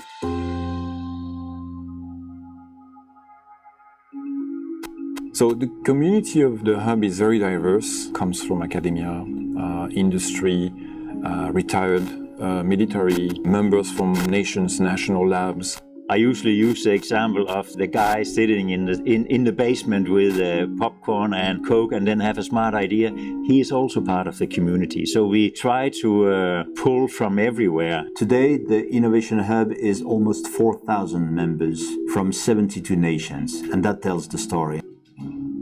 We have to realize that the most innovations, most R&D is not happening in the military world any longer. It's not necessarily the defense industry that is at the edge of everything that is happening, but very much small and medium-sized companies and startups very much have innovative ideas that we can use for security purposes. The Innovation Hub allows the NATO command structure through Allied Command Transformation an opportunity to have a conversation with a variety of small companies that want to just see how they can help NATO. For NATO to stay current, really needs to be out there looking at new technology as it's developing and to help with research, to help mold it. I don't see there's any way to compete without being involved in tech these days. I think it's really crucial, not only connecting with industry, but also to academia. Those guys, in particular the students, have a very, very broad vision on particular things that we don't have as a military. Our students really had the opportunity to work on these cutting-edge problems and provide novel solutions directly to key NATO stakeholders. Students, you generally leave this with very positive feelings. And a part of that is getting a chance to work with students from other countries that they would never otherwise meet. All the people that work for NATO are either military or civilians, but those civilians are ex-military. And it's fascinating that when you take those issues and those problems and now you introduce them to the younger generation, that you got complete different solutions. And I think that gain is just incredible. We are also in the NATO Innovation Network. The NATO Innovation Network is made of governmental institutions, while the Innovation Hub community is made of individuals. Since we have 30 nations as a resource, we are stronger than solely the French Innovation Hub or the US Innovation Hub. We have that capability to be multiplying potential solutions and share them with all the NATO nations. The more nodes in a network, the more value you get out of it. We believe we've added a lot of value to the NATO Innovation Network by bringing people together and connecting them. And what we're now seeing is the communication is happening independently between nodes. And I think that's fantastic. That's a definition of an ecosystem. So the Innovation Hub staff are the people who are working in our facility here in Norfolk, directly affiliated with Allied Command Transformation. First, there is the permanent staff from NATO, so military and civilians working in NATO. Next to them, we have contractors who are hired because of their specific skills that we don't have in-house, depending on what project we are working. Many of them are related to the software development. And last but not least are the academics or the students. So we work with a lot of interns and fellows from universities, on-site or remotely. So all in all, it makes 50, 60 people part of what we call the Innovation Hub staff. The team we have there now have really got the energy to bring that hub to life, and it's essential that we can continue to get new staff officers into this headquarters that have those skills, such that we can maintain the momentum. The idea is that we feed innovation in at a very early stage. As soon as we know the pain point of the operator, of the warfighter as we call them, then we attach an innovator, a matchmaker, to be able to actually come up with good ideas to solve that pain point. But when that thing is done, we have to figure out what's the most efficient way to solve that problem. So in the understanding phase, we try to get as many different people as possible to get different opinions on what the problem is, how to address it, how to understand it, and how to come up with as many potential solutions as possible. And that's really the premises of open innovation. You will bring people who see the world in a different way to the benefit of NATO. We've learned how to do open innovation by bringing specialists from outside of our industry in to look at our world from a different lens. So from the outset, the Innovation Hub was developed as a community supported by a strong, efficient online collaboration platform. Open online collaboration is done through a website where we can start discussion threads, where everyone has the opportunity to contribute, to interject. So it became that free flow of information. We would post it where we had a reference doc in there too. They may comment on it, provide their view. So it was a way to start to get some internal feedback and understanding what's out there. The online collaboration is open to anyone. This is where we shift from open innovation to agile development. Agile development is an approach which gives more freedom to those who are developing a solution, particularly by engaging the future users constantly during the innovation process. Every other week, users will have a demo to tell whether or not it's still going in the right direction. The second thing is the speed of it. Everything has to happen so that the solution development is not longer than 6 months and makes that a project delivers in less than 1 year. As part of the solutions that we try to develop pieces of software, experimental pieces of software, we call them minimum viable product or demonstrators, depending on the level of sophistication. The important thing about software development is the notion that it is never done. It very much is incremental and spiral development where you come back to the same start, but in a higher level. It may be a 40% solution, but at some point together with the operator, we will have something that is viable. But it gives enough information to inform requirements that eventually will deliver that capability in the future. It's also been a way to prove we can do this within NATO. We can build our own software and it's delivered in a much shorter timeline. The standard waterfall programmatic approach to developing capability might work if you're developing runways and infrastructure, but if you're developing something which is a really non-tangible, such as software, then using a different methodology with innovative technology and agile technology is a much more successful way to go forward.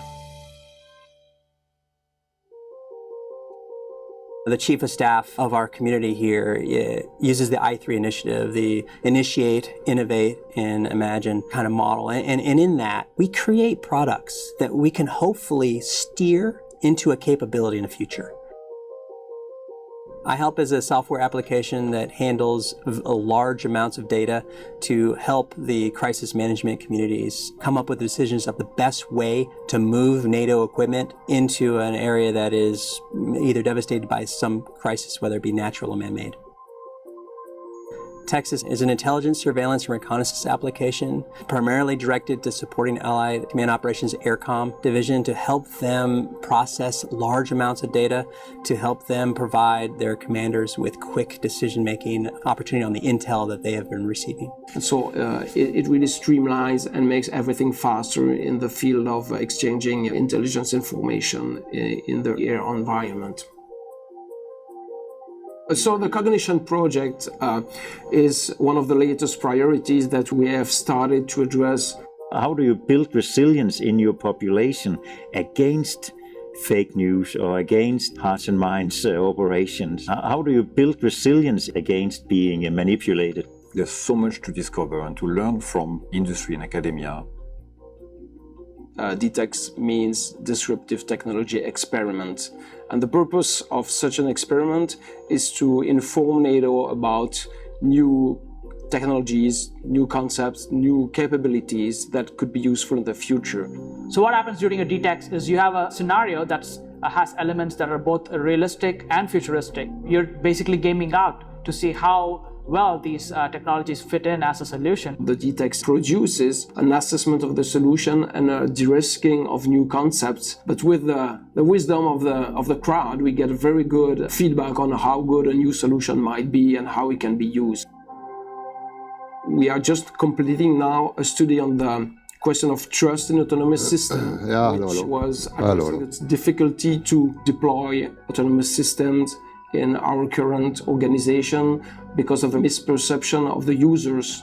And so we have been running a series of experiment DTEXs to assess how trust in autonomous system was actually good or not, how can it be boosted or can it be mitigated given the usage of autonomous system in military operations. Digital Triage Assistant is a project we are running together with Johns Hopkins University. In a nutshell, it tries to help medics to get a quick diagnosis when they are facing a wounded soldier.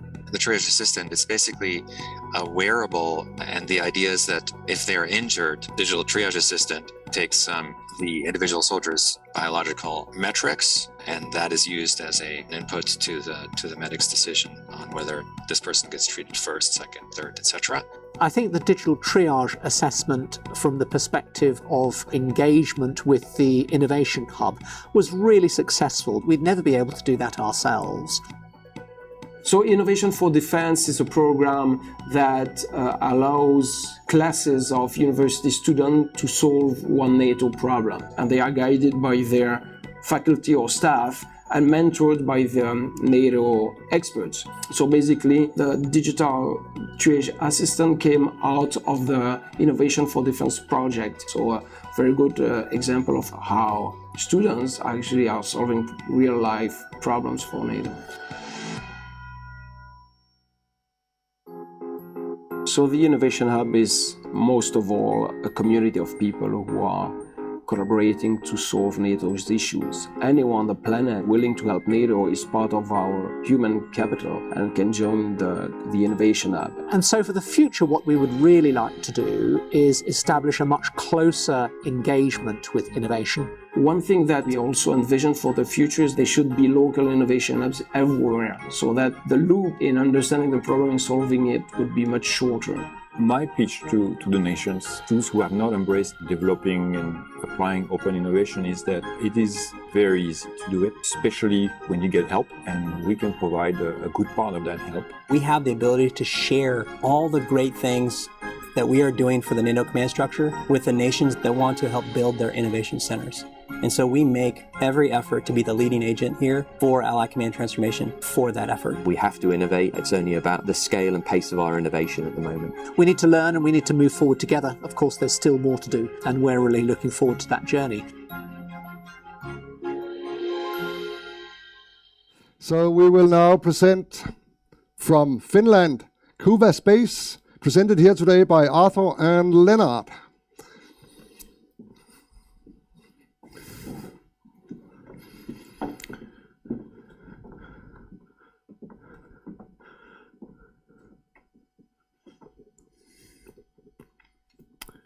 Hello. Okay, perfect. Okay, good afternoon, everyone. So first of all, we're so happy to be here representing Kuva Space and Finland in general. So my name is Arthur. Here's my colleague Leonard, and we've got Michal Shimoni and Guillaume Ballesteros joining us online from ESA Esren. So today we'll present our solution, constellation of hyperspectral imagers in support of situational awareness in the Arctic. Now let's first touch upon the challenges once again. So the challenges are basically threefold. The first is extreme weather conditions, which tend to isolate military assets. The second one is a changing climate, which tends to endanger life and infrastructure. And the third one is the fact that the Arctic is generally surrounded by potentially unfriendly nations with respect to NATO. Now, what's important is the common denominator of those challenges, and that's the fact that materials in the scene undergo constant changes.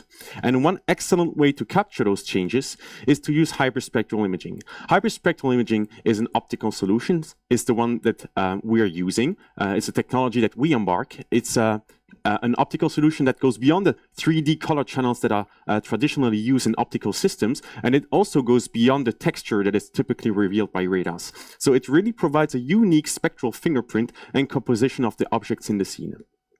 Now we embark that solution into our hyperfield constellation, which aims to be the world's largest AI-driven hyperspectral nanosatellite constellation. By 2030, we anticipate to have 100 nanosats in orbit, providing three revisits per day, operating in a spectral range between 400 nanometers and 2.5 microns.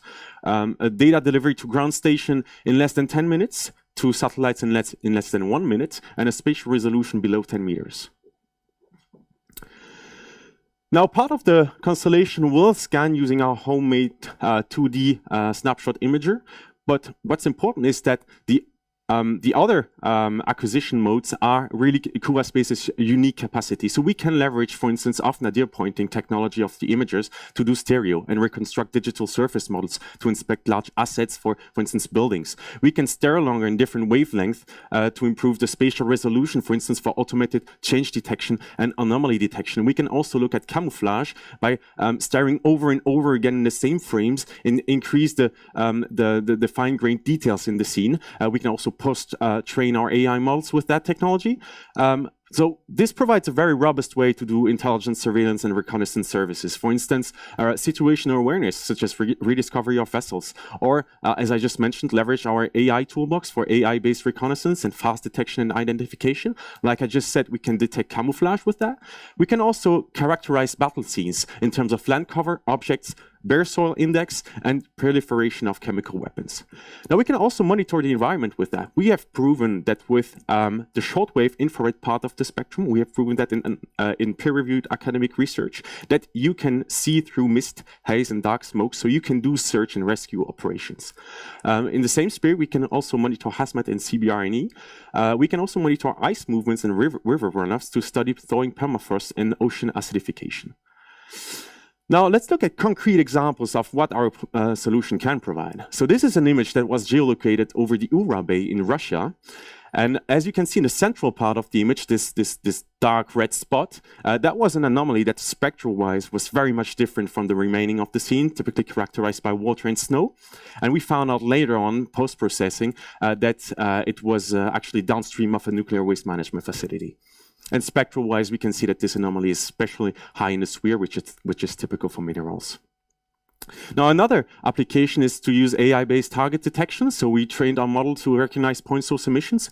And over the Prudhoe Bay in Alaska, we've got some oil and gas activities over there. And we were able to rediscover basically those point emission sources with very high accuracy. And again, the spectrum, this is what is important here, is that the spectrum provides a very good discriminator with respect to the background of the scene.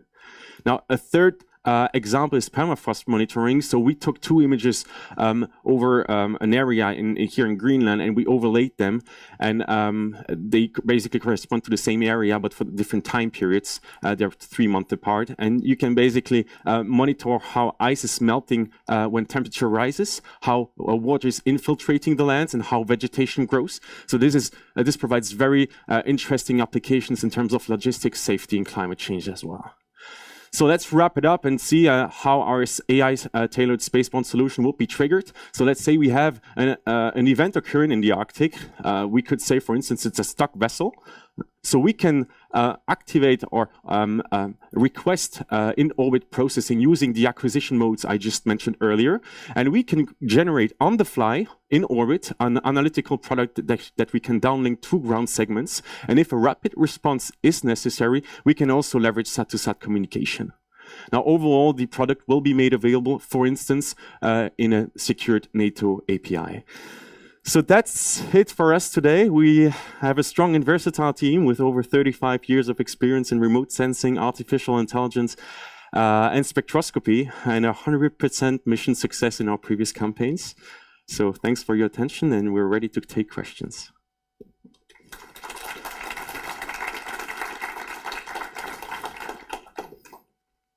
I know for sure there will be many questions, so we'll start on the right side. You didn't say it specifically, but could you talk a little bit about what orbits the satellites are in, how many in polar, how many in, and I presume they're all in low Earth orbit. Yeah, sure. So all of our satellites will be flying in a synchronous orbit. So we're flying or launching our satellites using the SpaceX transporter to a synchronous orbit. Yeah. Synchronous, but how many in polar, how many in high inclinations? All of our satellites will fly at 500 kilometers orbit for the first generation, and then starting from 2024, they will fly at 350 kilometer orbit, pointing nadir to the Earth. With respect to the inclination of the orbit is 97 degrees.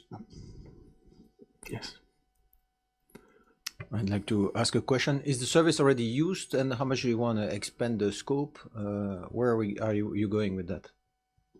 Yeah, so currently we have 3 main market segments. So the first market segment is finance and insurance. And the second one is environmental monitoring and the carbon market. And the third market is defense and security. So currently we have already done some pilot studies, for example, in Tanzania, for bathymetry or crop classification in Sevilla, but currently we are still developing our services. We also collaborate with NATO on SET 313 to test our capability for marine surveillance and also for camouflage. Thank you. You talked about the spot mode or the increased mode, and if you are running in spot mode for the whole area and in order to find a specific thing, isn't there a risk, or could you be concerned that you might not see other things because you're concentrating on a specific environment? And have you thought about mitigate that? Yeah, of course. So normally our standard protocol is to use a scanning mode, as you can see. Of course, if we have an area of interest or a specific target, then we can use a steering mode.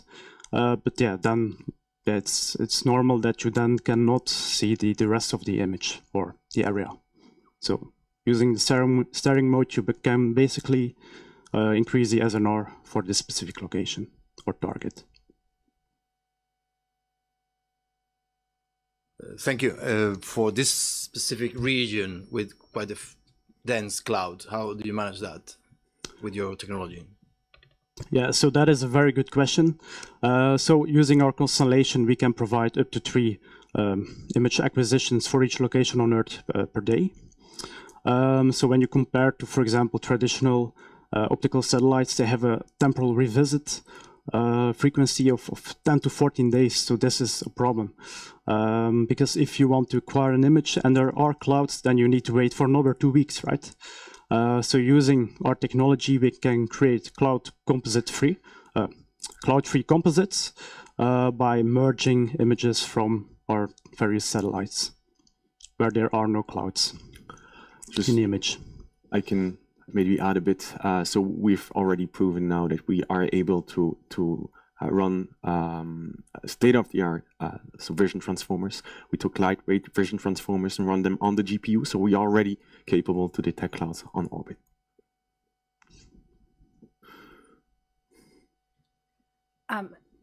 Can you just speak to the possibility for maybe other sensors that could potentially be placed on them? And then I'm also curious, you mentioned the point source methane monitoring, and I'm curious if it may have the potential for other types of methane monitoring. Yeah, so I will start with the point source emission.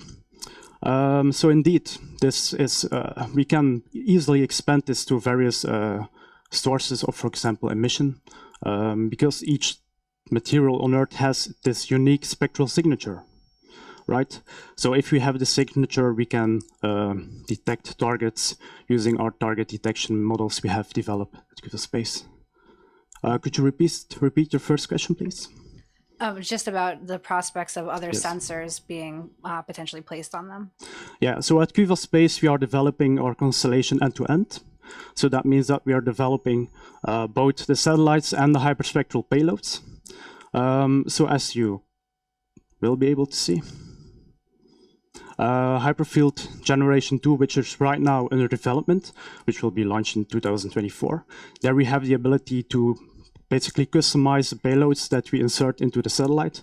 So currently this is a visible VisNear, but also the sphere spectral range, but in the future we could also, for example, add medium infrared or thermal bands if this would be necessary. Yeah. Jerry, you want to ask the next question? Sure. What's the smallest object size you guys can go down and identify? Yeah, so currently we are targeting ground sampling resolution of or distance of 10 meters. So we have already experienced and experimented to detect small objects, and we have estimated that we can detect objects for up to like 5 to 8 meters maximum. So just to add one short comment, we can also integrate very high resolution panchromatic and also increase the spatial resolution with that as well. A short one maybe. If we now have already the pocket open, have you thought about why not synthetic aperture radar instead of the hyperspectral? Yeah, so indeed SAR is a very good technology, especially if you want to work in clouds or cloudy environments. But what SAR selects is the ability to capture the spectral signature of a material. And that is where we are focusing on, basically to identify materials and to quantify materials on Earth using hyperspectral imaging.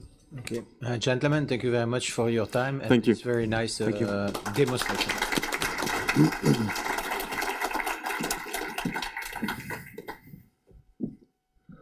Thank you to Kuva Space. Our next finalists for today, number 7, will be from Saab Denmark in a hybrid version. Here presented by Peter, and online the rest of your team, Peter. That's right, yeah, they're going to support me with questions. The floor is yours. Thank you very much.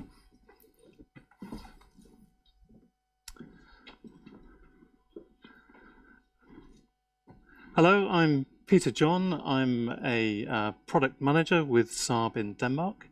For those that don't know us, we're based in southern Denmark, in Sonneborg. We have 30 years experience as an established provider of military and civilian land, sea and airfield communications.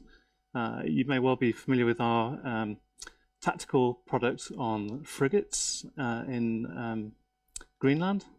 We're also providers of software to the Danish mine countermeasures flotilla in Frederikshavn, where we assist with sonar image capture.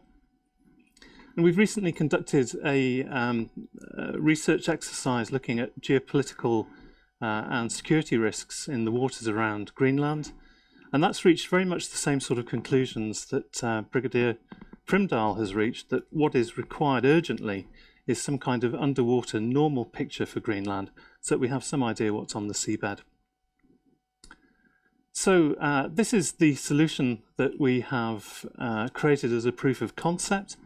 On this side of the screen, on the left-hand side, you have our communications interface, and on the right-hand side, a GIS system that we've integrated into the communications that allows me to click on things like military units, vessels, hospitals, police stations, and immediately establish a connection without having to key frequencies and numbers into the communications interface. So our view is we can address aspects of all 4 of the challenges that you've proposed. We can enhance communication by giving you multiple methods of communication in one field deployable package. We can assist search and rescue by giving you far better situational awareness and voice communications for multi-agency response. Situational awareness, with a GIS system, we can take the sensor data from the various sources of information and plot them so people are aware of their context. And we can enhance subsurface navigation by providing you with a seabed gazetteer, GPS fixes, satellite and subsurface communication integration. So our approach, this is a system that we've developed for the oil industry in Canada. This is used for oil spill clear-up and search and rescue operations in remote coastal locations, very similar to the kind of environment you have in Greenland. The solution combines land and maritime civilian radio systems, mapping, GPS, geolocation, SIP telephony, LTE and satellite uplinks, and gives you a Wi-Fi bubble around the site of the incident. It's deployed as a pelicase with multiple radios, antennas, and ruggedized laptops. And for NATO, what we would propose to do is add the advanced GIS capability and perhaps integrate Janus modems, so you have the capability to communicate subsurface as well.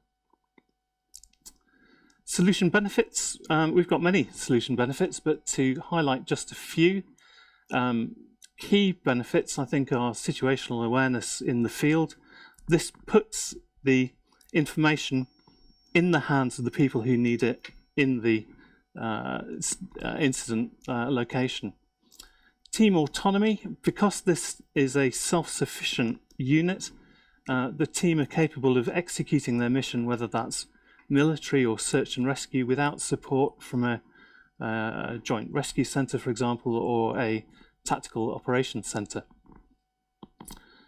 Subsurface navigation, we can assist with that. We can provide positioning information, which we can communicate down under the ice.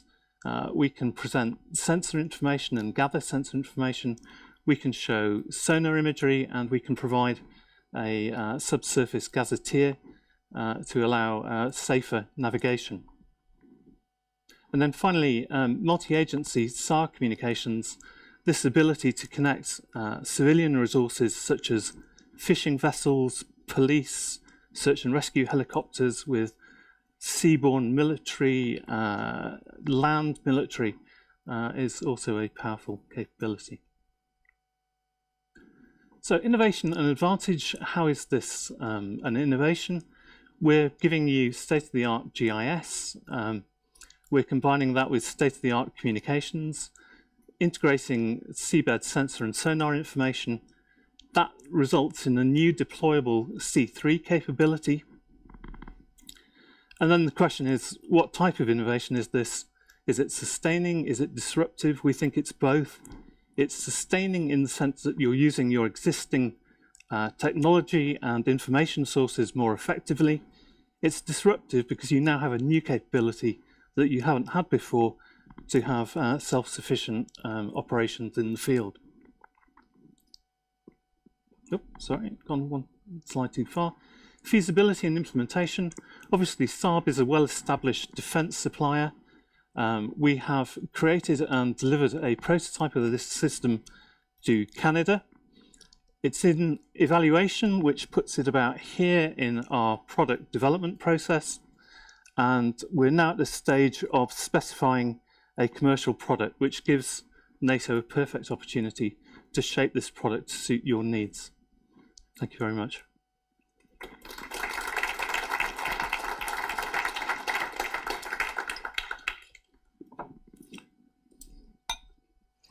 We'll open it up for questions. I know some other jury member will raise their hand very soon. Let me ask the first question. We are going in a new era of data and AI, And what we hear a lot is data centers deployed and 5G technology to communicate. How do you link up your system to this new technology that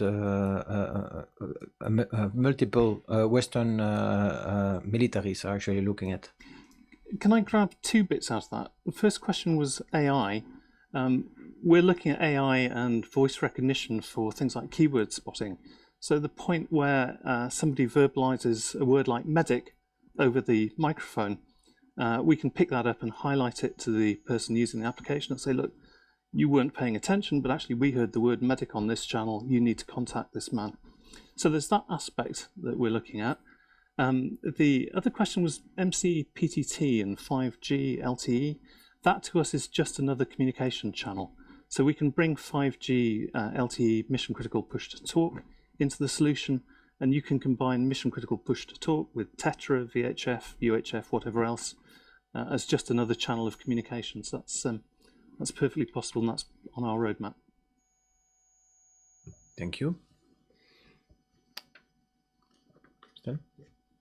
Thank you. Thank you, Peter. What is the most new innovative here compared to what you have already developed? I'm just curious to give me the sentence of the new thing here. The most innovative, I think, is the capability to take the sort of access to communications that I saw on the frigates when we went out into the waters whale watching, take that kind of capability and put it in the hands of people in the field. So it's kind of taking that capability and putting it into a package that you can deploy in the field and have the same kind of flexibility in your communications. So I think for me that's the gem of what we're offering.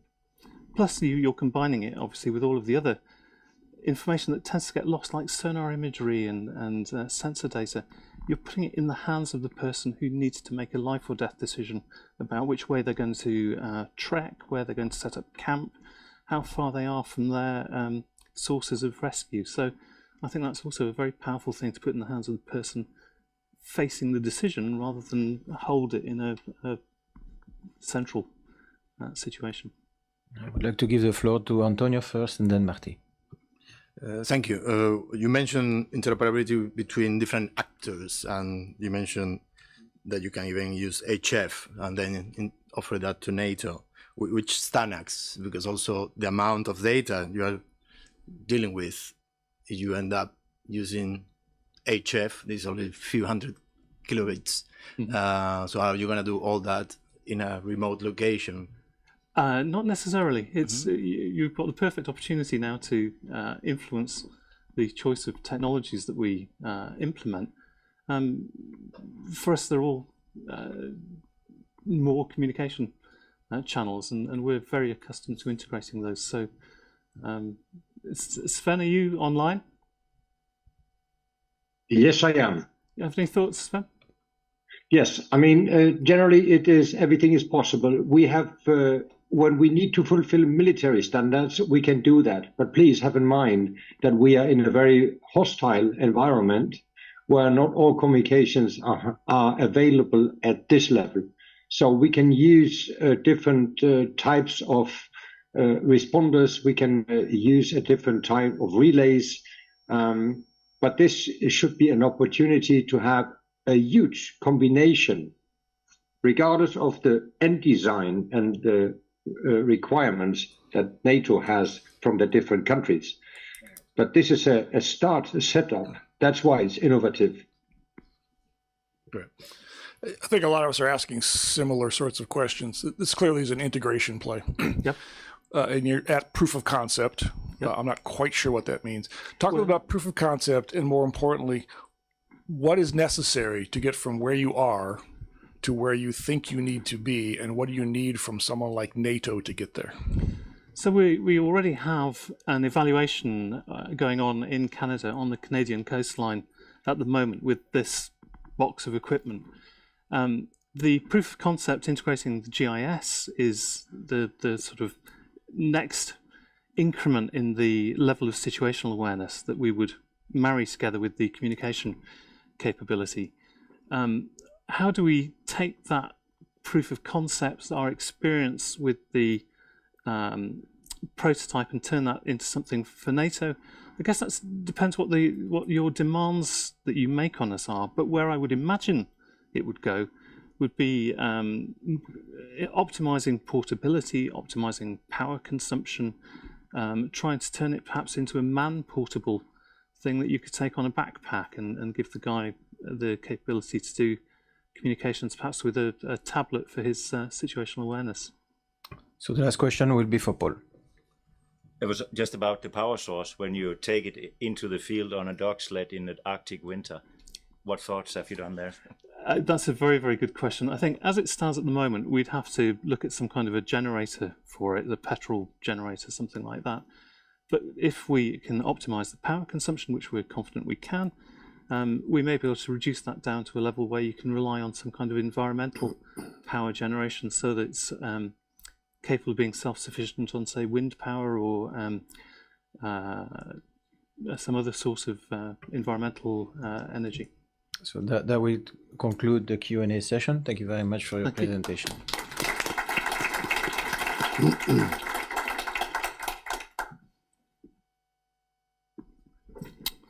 Yes, and our finalists, number 8 for today, should be Tiami Networks, online from the United States. And Tiami by Amitov, are you out there? Yes, good afternoon. Can you hear me? Yeah, of course, and I'm very glad to see you also. We missed you yesterday for the practice, but it's good you're here now. And do you have a presentation you want to share with us? Yes, I do. Let me bring that up.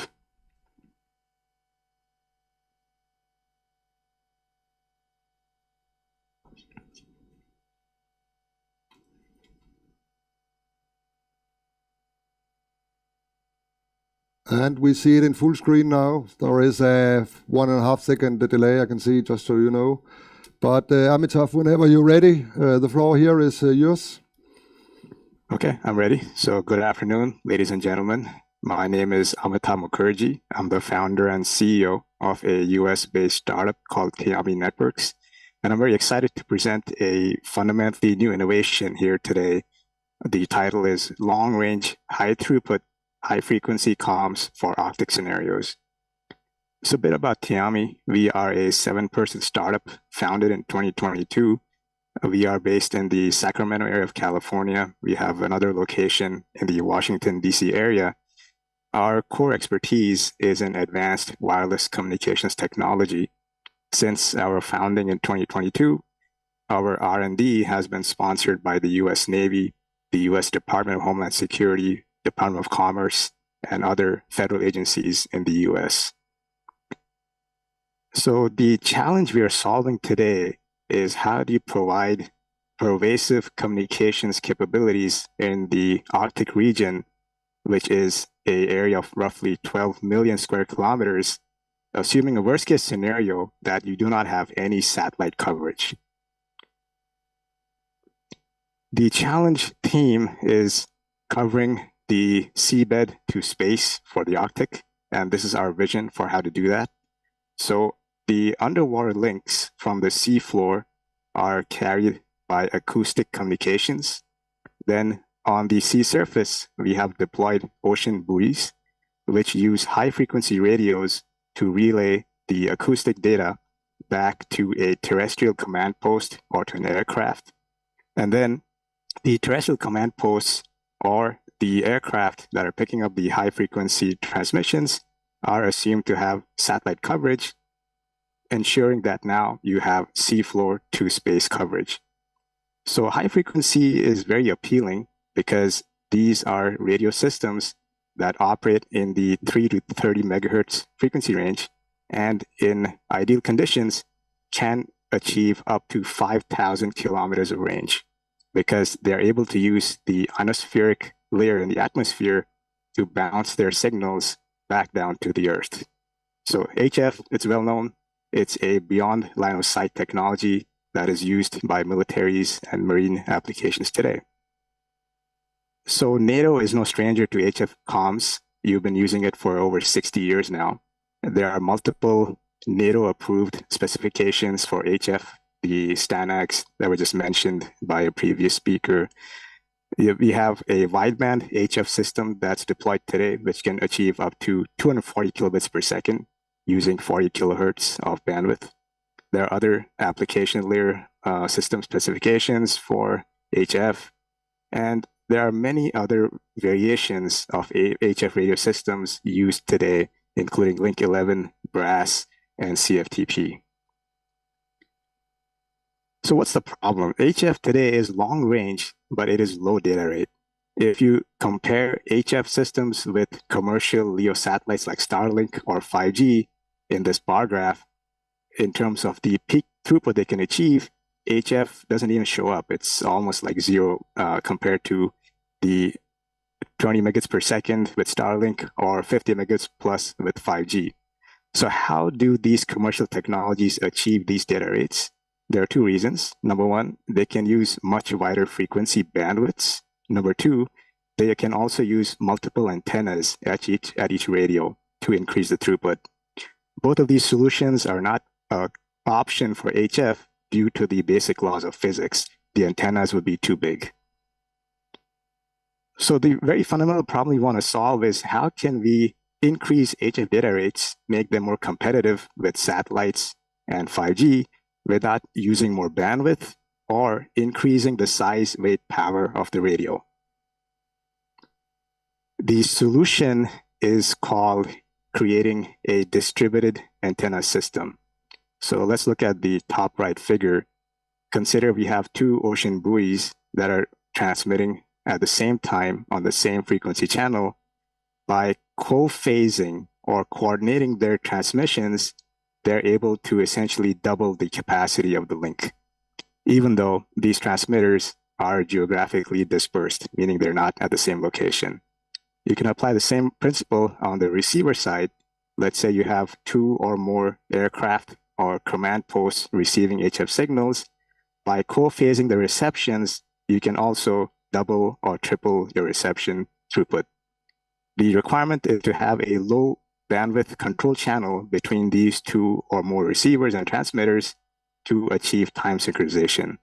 The net effect from analysis is that two cooperating buoys and two receivers that are cooperating can increase your data rate by up to 5x. So here's how you would achieve that in an end-to-end system architecture for a defense network. You have a primary gateway that is transmitting the IP packets, layer 3 packets, distributing these to multiple buoys or receivers, and then coordinating over the same frequency channels by applying co-phasing. The net effect is the new system called DHF, shown here in the red bar graph, is able to achieve anywhere between 1 to 5 megabits per second without changing the basic HF waveform, which is the STANAG 4538 or 5066. So how do we make this concept a reality? Amitov, your 6 minutes is gone. Thank you very much. Stop here. Thank you very much. And we'll switch over to the jury.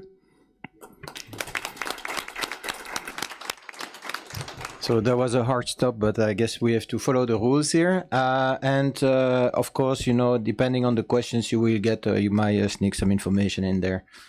Yes. So any hot question already? Yes, please. I'm always ready to ask a question.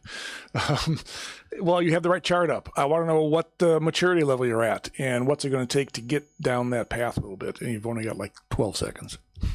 Excellent. So we have reached a TRL of 3 right now. We have proven the technical feasibility.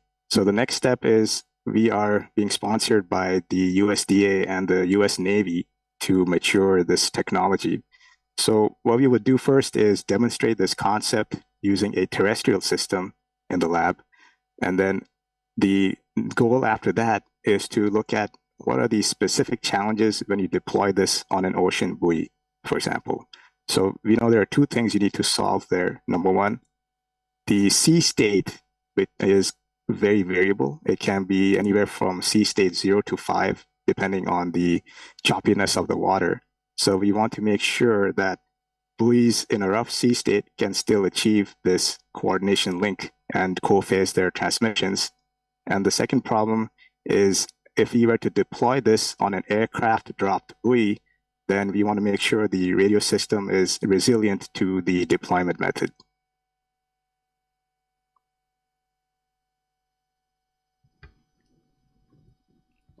Merci bien. It's actually also into the TRL level, and distributed beamforming is the key here, and you're creating this virtual HF antenna array.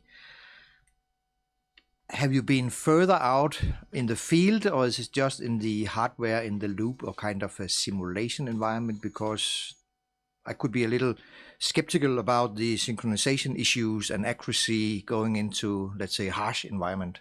Thank you. Yes, thank you. Good question. So we have devised signal processing algorithms that do not need perfect time and frequency sync between the geographically distributed nodes, but these have been verified for higher frequency, not HF, but UHF and above frequencies, so more on the commercial broadband scale. So what we're doing currently is we are currently at TRL3, so we are verifying that these principles are also applicable to the HF systems we are discussing here, primarily because the propagation modes for HF radios are different from SHF and UHF.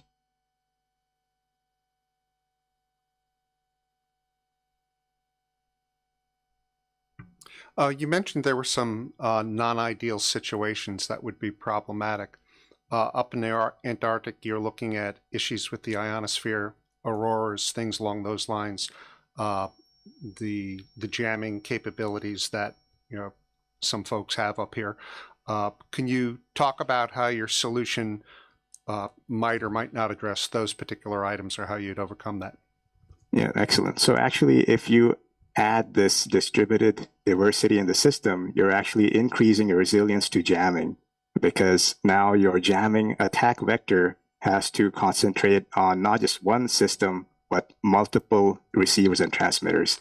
So this is actually a method to increase your resilience to jamming.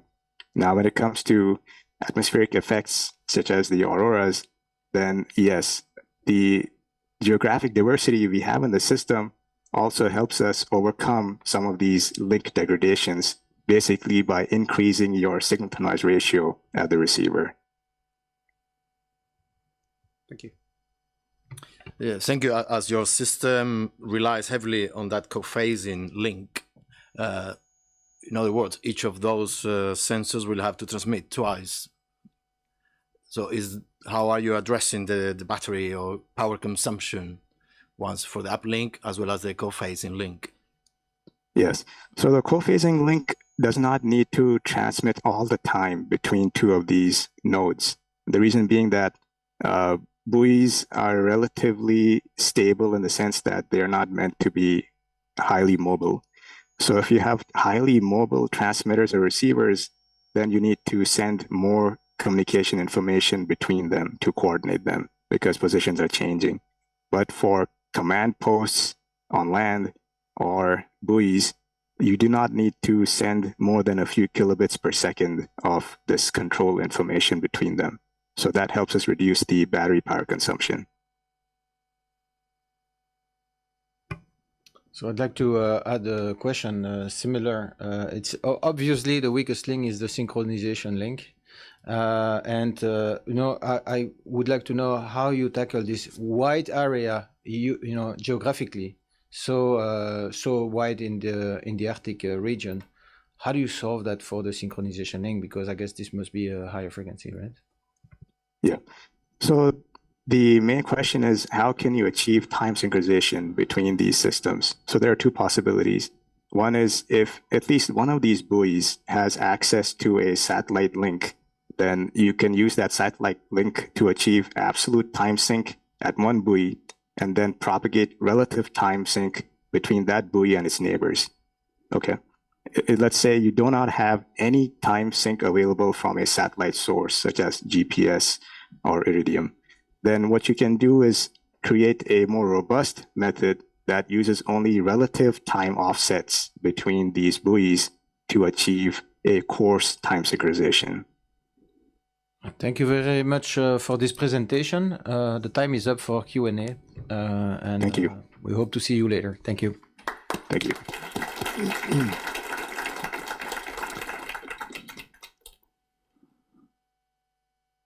And our finalist number 9 for today will be online with us from Germany, and they are coming from the BWI Kalmar. René, are you up there? Yes, sure. Hello. Hello to you. And do you have a presentation you want to share with us? Yes, I would like to do so. Just a second.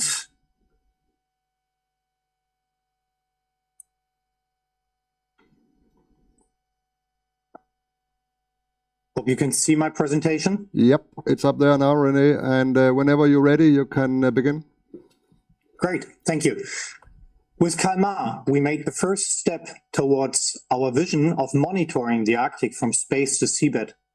Our team consisted of members of the German Navy, scientists, data analysts, and innovation managers. Together, we designed and programmed an AI-based edge device capable of being attached to any autonomous underwater vehicle, AUV, in any area, including the Arctic region.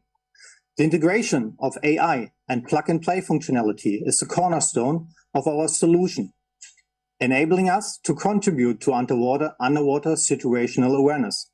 By providing near real-time information, our system enhances efficiency, increases the level of detail, and minimizes risk in the maritime dimension. Through our groundbreaking efforts, we aim to revolutionize the monitoring capabilities from space to seabed in the Arctic region. My name is René, and together with the whole team, we would like to take you on a deep dive to the wide range capabilities of Kalmar.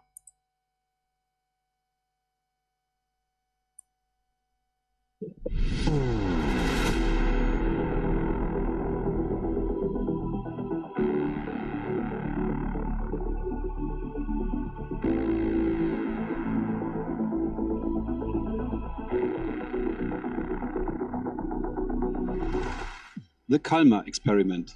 Currently, when an autonomous underwater vehicle, also known as AUV, is deployed, data transfer cannot be done directly. It is limited by physical restrictions for underwater communication. Up to now, that means the operator has to wait until the mission is completely finished and the AUV is recovered. Only then can the data be transmitted in its entirety and must still be evaluated. Depending on the length of the mission, this can take many hours, as well the later data processing. If a mission-critical anomaly or object has already been detected at the beginning of a mission, this whole time is lost. With Kalmar, on the other hand, when such an anomaly or object is detected, the edge device intervenes in the control of the AUV. The system transmits only the mission-relevant results, and after transmission, it waits for further instructions by the operator. For example, to continue the reconnaissance mission or to change it to an alternative plan. This we call near real-time operations with AUVs. This enables information to be exchanged as close to real-time as possible, in order to be able to react more quickly to relevant changes in accordance with own objectives. In the case of time-critical information, Kalmar can accelerate a decision. In the case of time-critical reconnaissance or area surveys, efficiency is increased by being able to react quickly to adapt mission plans to achieve relevant results faster, to look at the right area to the right time. In future, Kalmar can also be applied to other unmanned AI-based systems and sensors that analyze time-critical data close to the sender, such as change detection applications and many more. This gives the opportunity of transferability to other user groups, other sensors and other domains.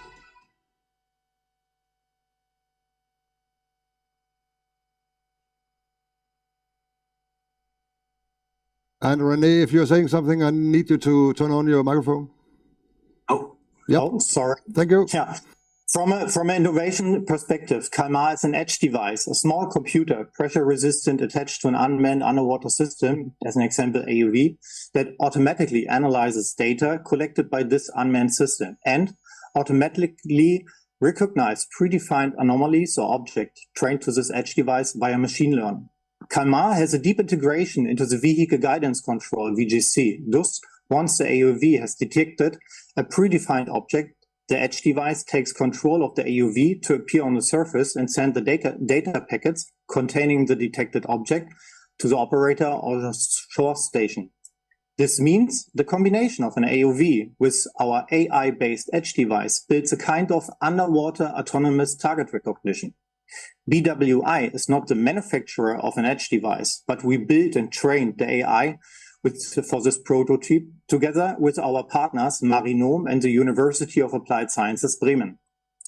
As a starting point for object detection, a side scan sensor is used. In the next step, the edge device will be adapted to a multitude of sensors like multibeam, echo sounders, underwater cameras, or forward-looking sonars. This will enable a higher level of confidence in object classification by the means of data fusion. In a later stage, also the information from different autonomous vehicles can be fused and by that enhance speed and enlarge the area under investigation. It should be emphasized that this edge device is not bound to one specific vehicle, but can be used together with a wide range of UXVs. Let's summarize. A real-time underwater picture is almost impossible because water extremely restricts data transmission. Currently, we lose time collecting and downstream analyzing data. A situational picture is therefore already outdated when we start reviewing the data. With AI and existing sensors, the evaluation and detection of underwater data can clearly be improved. Therefore, the use of Kalmar that pre-analyzes data during acquisition, creates data packets and intervenes in the VGC provides an excellent opportunity to minimize the existing bottleneck of data transmission. Kalmar is scalable and can be adapted to other domains, critical infrastructures, and with other sensors, especially to cope with the challenges that arise from the Arctic Sea. Thank you, René. Thank you. Your 6 minutes has gone. No problem. We will switch to the jury now.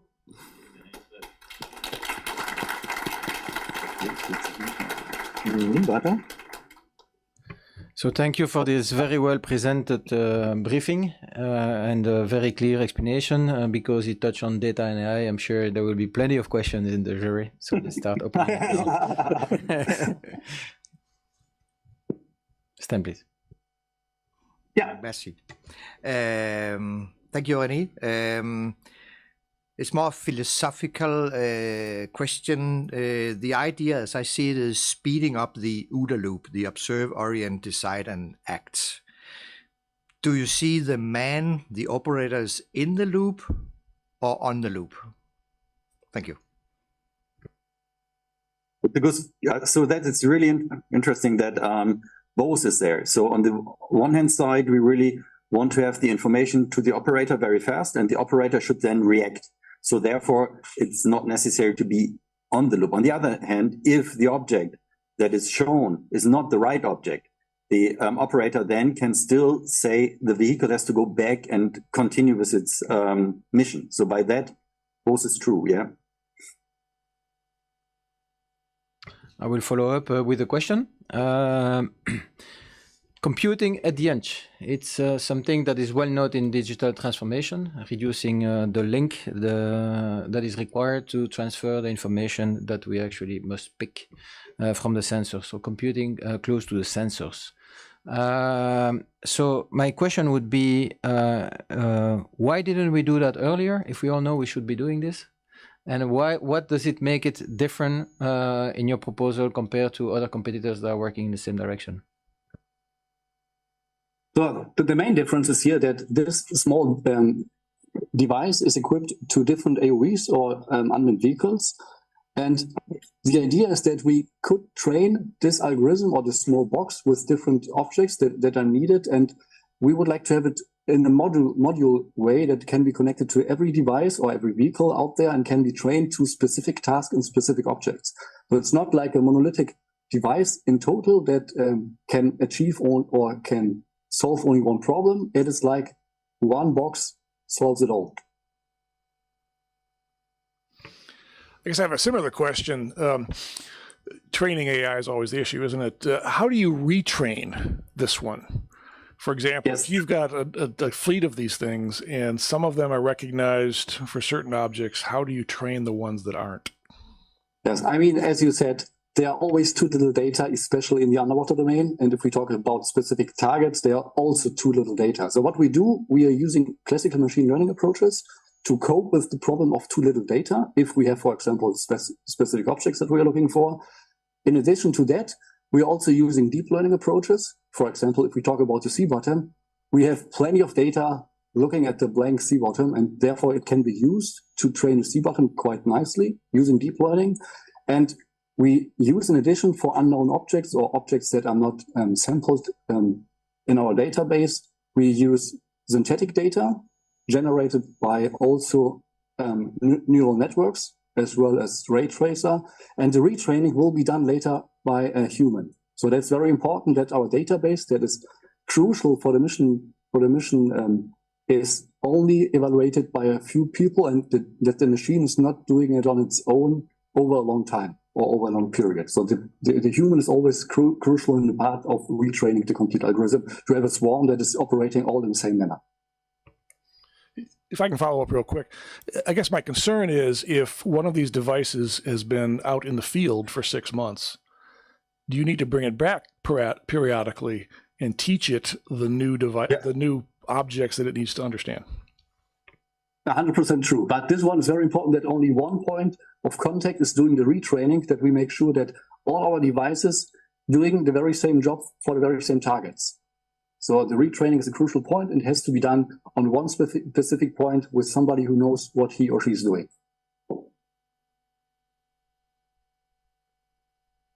Antonio, please. Yes, similar challenge with other finalists. How do you envisage that communication when you are under ice? If you just, your edge device says, oh, this is something I need to report. I go up, but I cannot go up because I'm surrounded by ice. And what do you do in that case? Yeah, so for us, it's important that this device can be used with different vehicles, and by that, with different forms of communication. And it was very nice that some of the solutions that are there, let's say the group that presented before us, that's exactly the right thing. If you have buoys, then you can address the position of those buoys, and the vehicle can then, instead of, let's say, going over ice, if there's let's say, a hole in ice and you have the communication within that hole, the vehicle can go there and by that communicate. So we would train the vehicle to those communication stations that are given by others to communicate over those given communication lines. So that the idea behind it, that it's not just going up, but it should know the infrastructure around.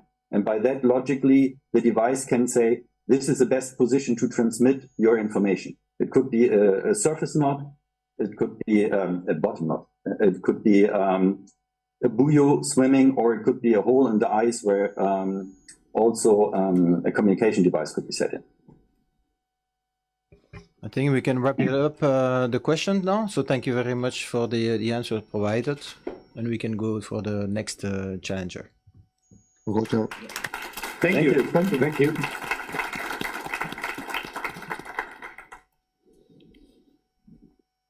Our final competitor for today's challenge will be from the National Space Institute of Denmark. And today here we have Christian Sørensen.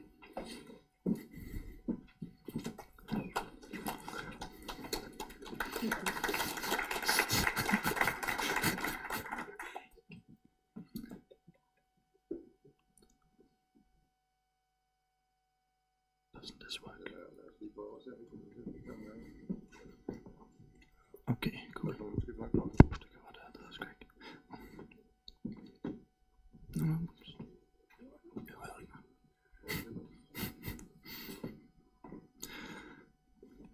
So the Arctic maritime traffic has increased by more than 40% for the past 9 years.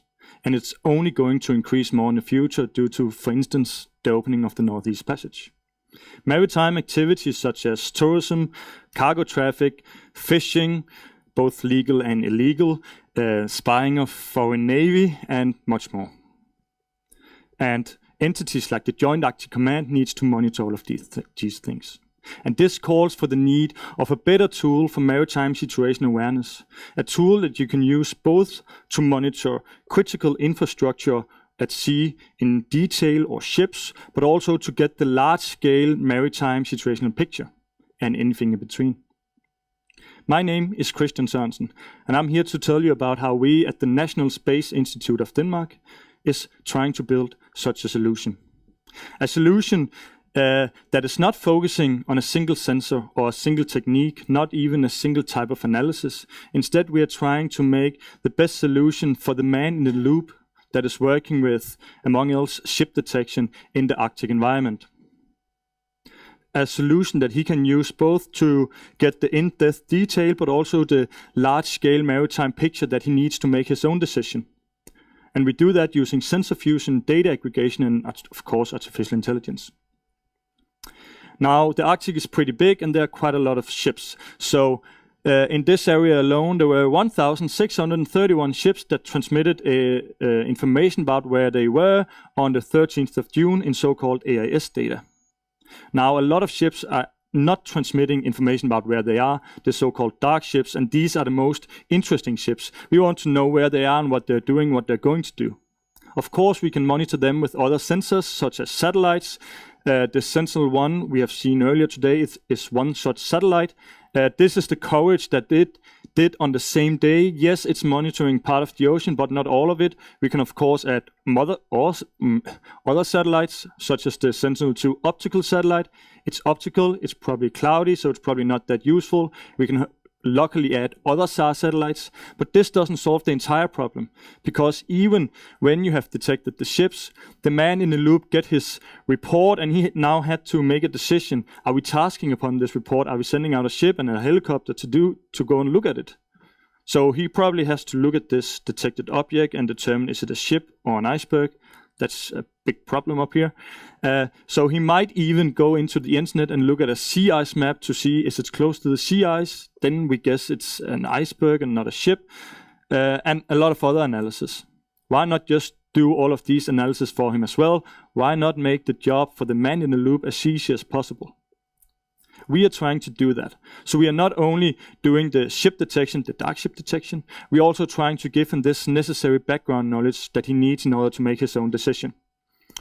In more detail, yes, we are working a lot with synthetic aperture radar images to detect the ships. We detect the dark ships, we estimate the velocity, the direction, the length, the type, all of these things.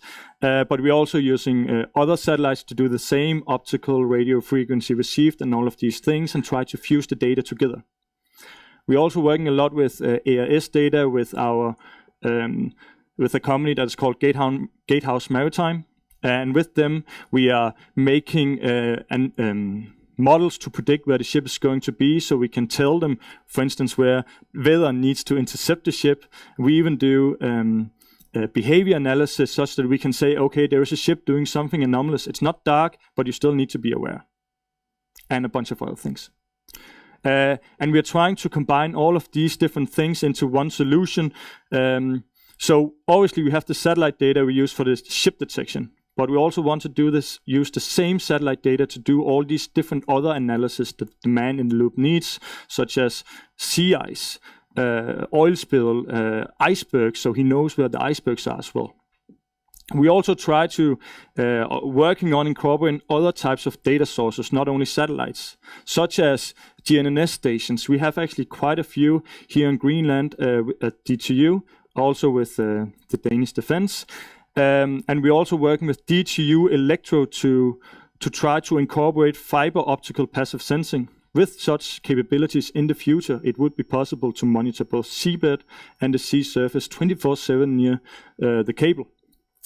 And we're trying to incorporate this with, of course, artificial intelligence into one solution that is both available online for whoever needs it, but also for files that you can download and an automated report that you can, for instance, copy into Otis or whatever. And of course, if you remove some of the more classified things, this could also be used for the industry. Now, I'm not working on this alone, obviously. We have a lot of smart people at DTU Space that is working on this. Some of them are sitting down there.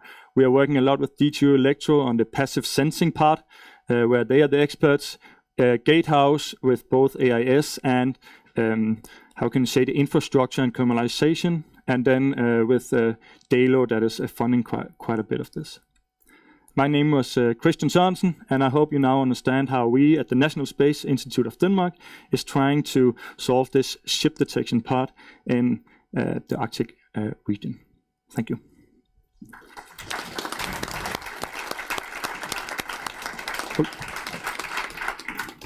Thank you for this very well timed and comprehensive briefing. You're welcome. Let's start with the first question from ACO. Thank you very much. So you have developed, or you are developing, a very convenient tool, as it seems, for observers in an ops room or so. Yeah. What is the added value apart from convenience? If the guy or the girl would have all the tools that you're using in your machine, what does he or she know better or faster than now?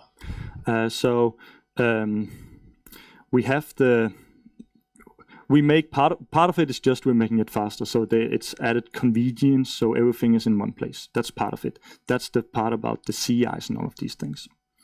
However, since we are at a university, we can afford to start at a rather low TRL level and then move it up, and then we can simply put find more detections, for instance, by working already now with fiber optical passive sensing. That is, simply speaking, like more detections you can find, and you are more sure of them, and you can classify them. So that is not only added convenience, if you will.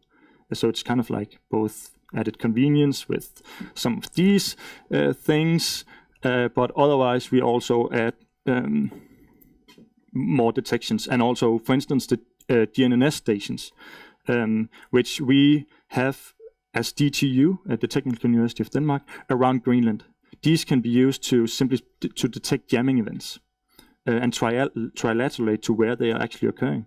We have already done this in Denmark a few times, and we have done it once up in northern parts of Greenland, which is, I guess, also an added value. So what you're saying is that the C cable we have, the fiber optic cable, can be used as a sensor. Is that the existing one, or does it require a new one? Both. You can already do it with existing ones, but they have limitations because they were not built for it, and they are being used a lot for communication already. But you can already do it, and it has already been proven to an extent. But in order to do like really good sensing, you need to make a dedicated cable locally. There is a project that is called Polar Connect. This is going to build 2 such cables that goes over the polar regions.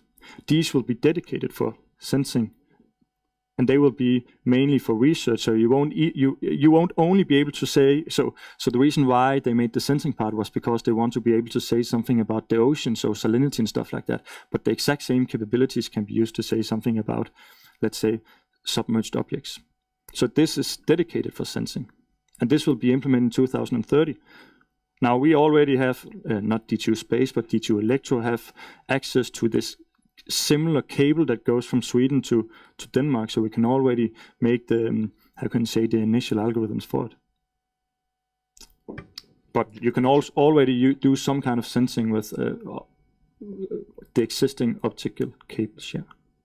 But this is dedicated. Jerry, it's your turn. Thank you. There's other things like this going on in the world right now. So I would ask, what do you guys think you're bringing special to the table? What's your, we'd say, secret sauce? We're bringing the capabilities to the Danish defense, I would say. That would be the easiest question, and our accessibility in especially Greenland. So a lot of people are working on, for instance, distributed acoustic sensing, but not a whole lot of people has as many GNSS stations on Greenland as we do, because we have been there for so many years.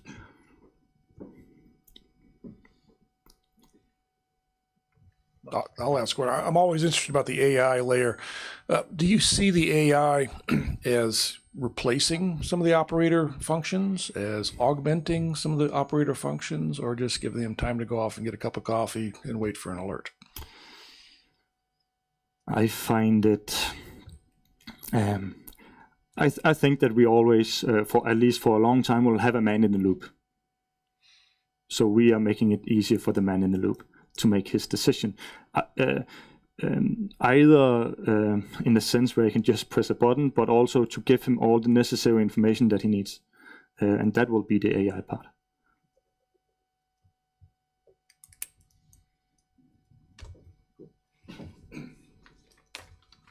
So you explained that you would provide capacities or capability to the Danish Navy or the Danish Armed Forces. Hopefully. What about the other NATO allies and partners? How do you link up with your academic partners and possibly industries? Since we are at a university, we are working a lot with our partners are mainly other universities in other countries up to a certain readiness level, and then we are working more with industry to take it up further. And we are working with them as much as we can, I would say. So personally, I have been I've been in Canada and working with them, but there's parts we can't share as it is right now. And thank you very much, and you're actually closing the Innovation Challenge. So, I am. Thank you very much for visiting. And there will be beer outside. No. Thank you, Christian. Camilla, can you take this one down?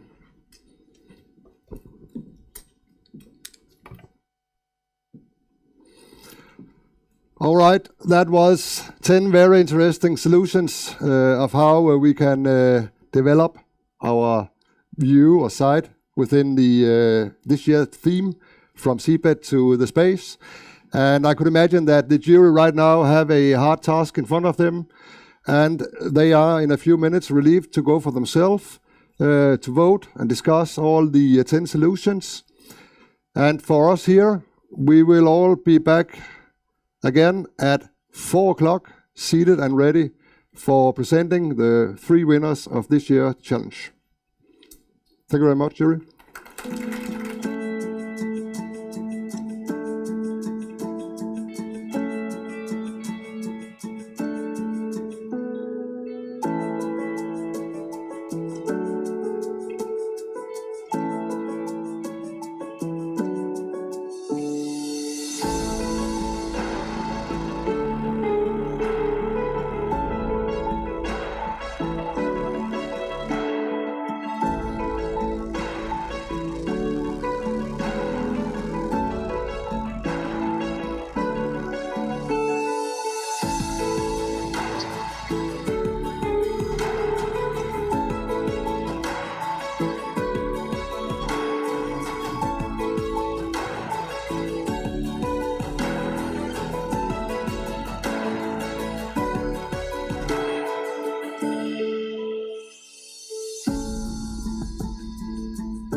Back from the pause, we are still waiting a little bit for the jury.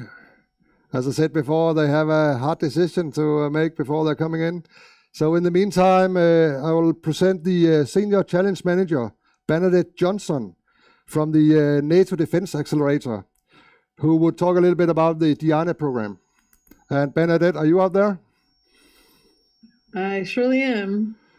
I wish I were there, but I'm not. Do you have a presentation, or is it just you? No, that would be frightening, I think, for to stare at me for a bit. Let me try to share my presentation, and hold on. 2 seconds.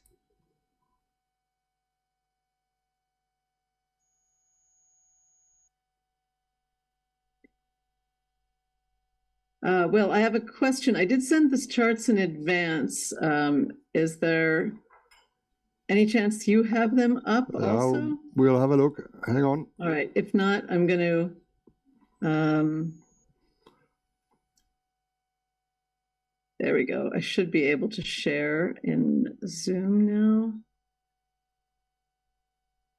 Yeah. All right. I think you can see a talk there. Mm-hmm. And I'll move into, are you seeing slideshow or presenter mode right now? Yep, right there. Thank you very much. And right. Bernadette, the floor is yours. All right. Well, thank you very much again for giving us this opportunity to share what we've been up to. This is a short little talk. We've had a very big week at Diana here. We are the NATO's Defense Innovation Accelerator for the North Atlantic, if you haven't quite heard. And I'm going to talk just a little bit about what Diana is and then jump into the challenge problems that we just launched on Monday. So many of you, certainly if you've made it thus far to Greenland and working with ACT and NATO in general, you are aware of the complexity of the problem space that we're talking about when we try to imagine technology development in pursuit of solutions to security. It's a complex, interrelated, these are global issues, and they're born from a lot of different factors, many of which are intertwined and in a complicated manner, everything from resource scarcity, economic stability, and many things that are, for example, exacerbated by climate change and other hostile threats from state and non-state actors. We, as scientists, really do believe that there are technology solutions to a lot of problems, not all of them, but this is one of the ones that Diana is seeking to tackle. One of the secondary issues, I think, when we talk about facing defense and security is how we are perceived in the private sector. Now, there are many big companies and small companies that have done business in the defense world for quite a while, but many have not. And what we're trying to do is really attract a set of innovators to helping us solve defense and security problems who traditionally do not understand or have not worked in this space before. Typically, it's viewed as complicated, inaccessible. People view these as problems that somebody else has, not necessarily the ones they're already working on.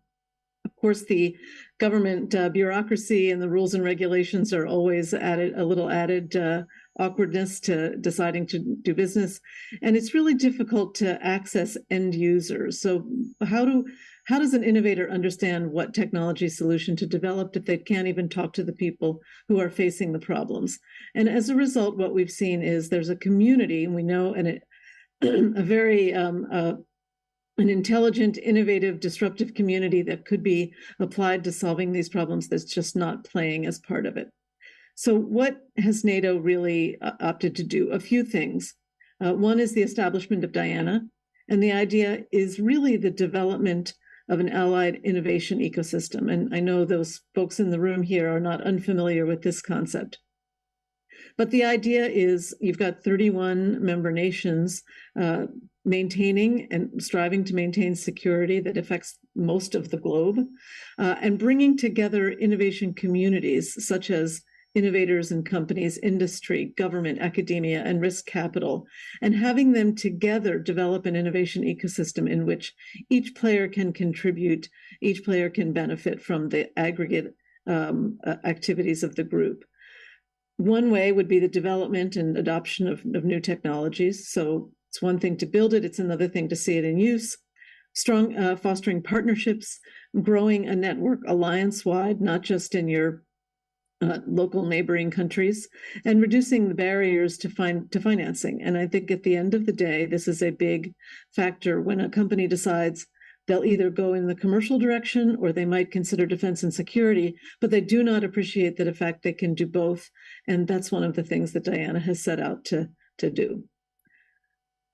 We have a fairly simple charter and a motto, if you will, uniting disruptors to shape a peaceful future. Disruptors are not only the innovators that we're seeking to bring on board, but all of those already engaged in addressing defense and security problems that have new ideas and new energy to bring to the problem.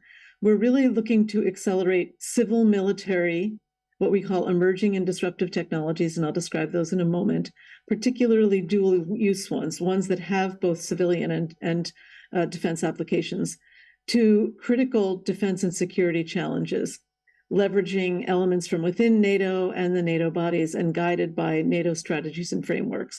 So this is part of the mission statement articulated at the approval of the Diana Charter in June of last year, or July of last year, 2022. Well, what does it all mean? In addition to the technology solutions that we'll develop, there is a counterpart to funding, and that's the NATO Innovation Fund. We are two separate entities under NATO, but quite complementary. The NATO Innovation Fund will invest €1 billion in early stage emerging and disruptive technologies over the course of a 15-year timeframe. And this fund provides an option for companies who go through the Diana Accelerator Program to seek or at least gain exposure to additional capital that they may not otherwise have been aware of or had exposure to. These are the emerging and disruptive technologies I've referred to a couple times already. You can read the hexagons there, sorry, showing my origins. Energy and propulsion, biotechnology, artificial intelligence, space systems, data, autonomy, quantum-enabled technology, and hypersonic technologies. These will change, they grow, of course, but these were, in fact, codified in NATO documentation last year and in the Strategic Development Framework.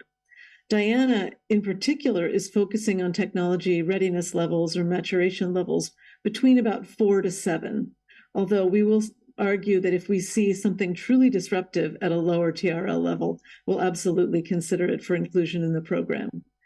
But the idea, and I keep saying it over and over because it's very important, is the technologies are dual use. We're looking to address not just the defense and security needs, but societal challenges, civilian and commercial markets as well. What are the core features of Diana? First, there are a set of technical challenges, and I'll talk more about that in a moment. These are the competitive calls for proposals that address needs across the alliance.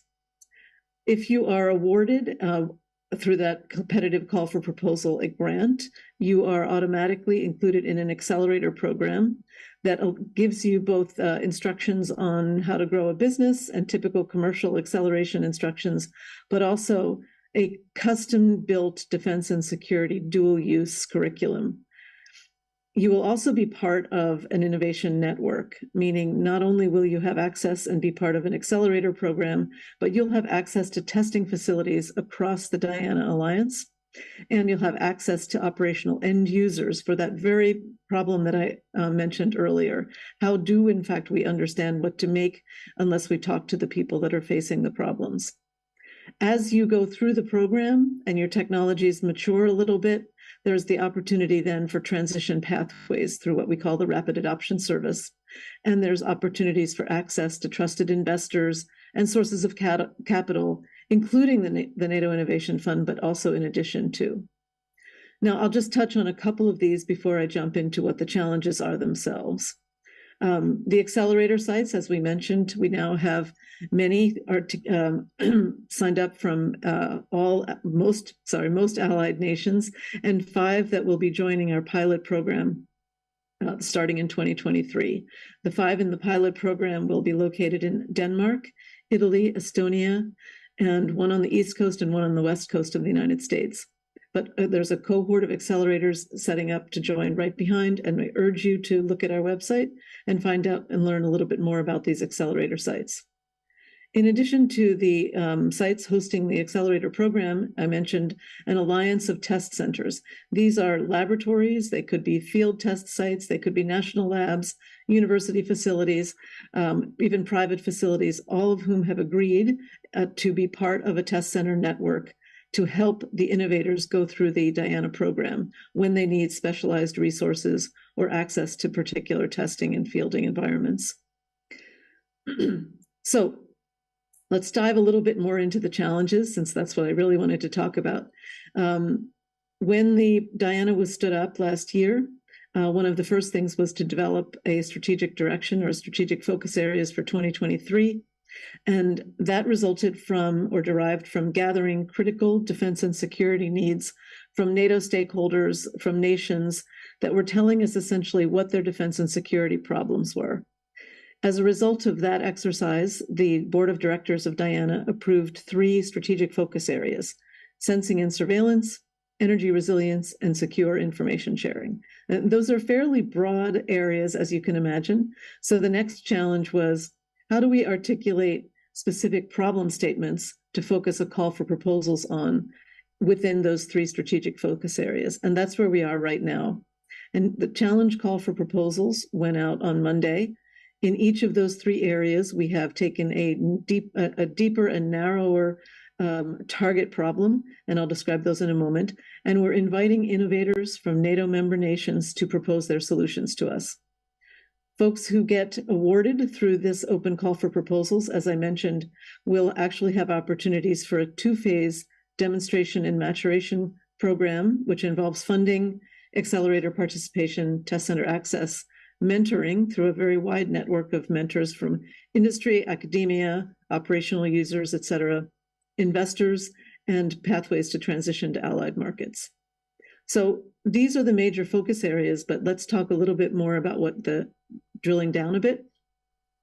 One area was sensing and surveillance, and the focus is in sensing the coastal undersea environment. And I'm sure many folks in the room right now will see the connection with one of the reasons I wanted to have this opportunity.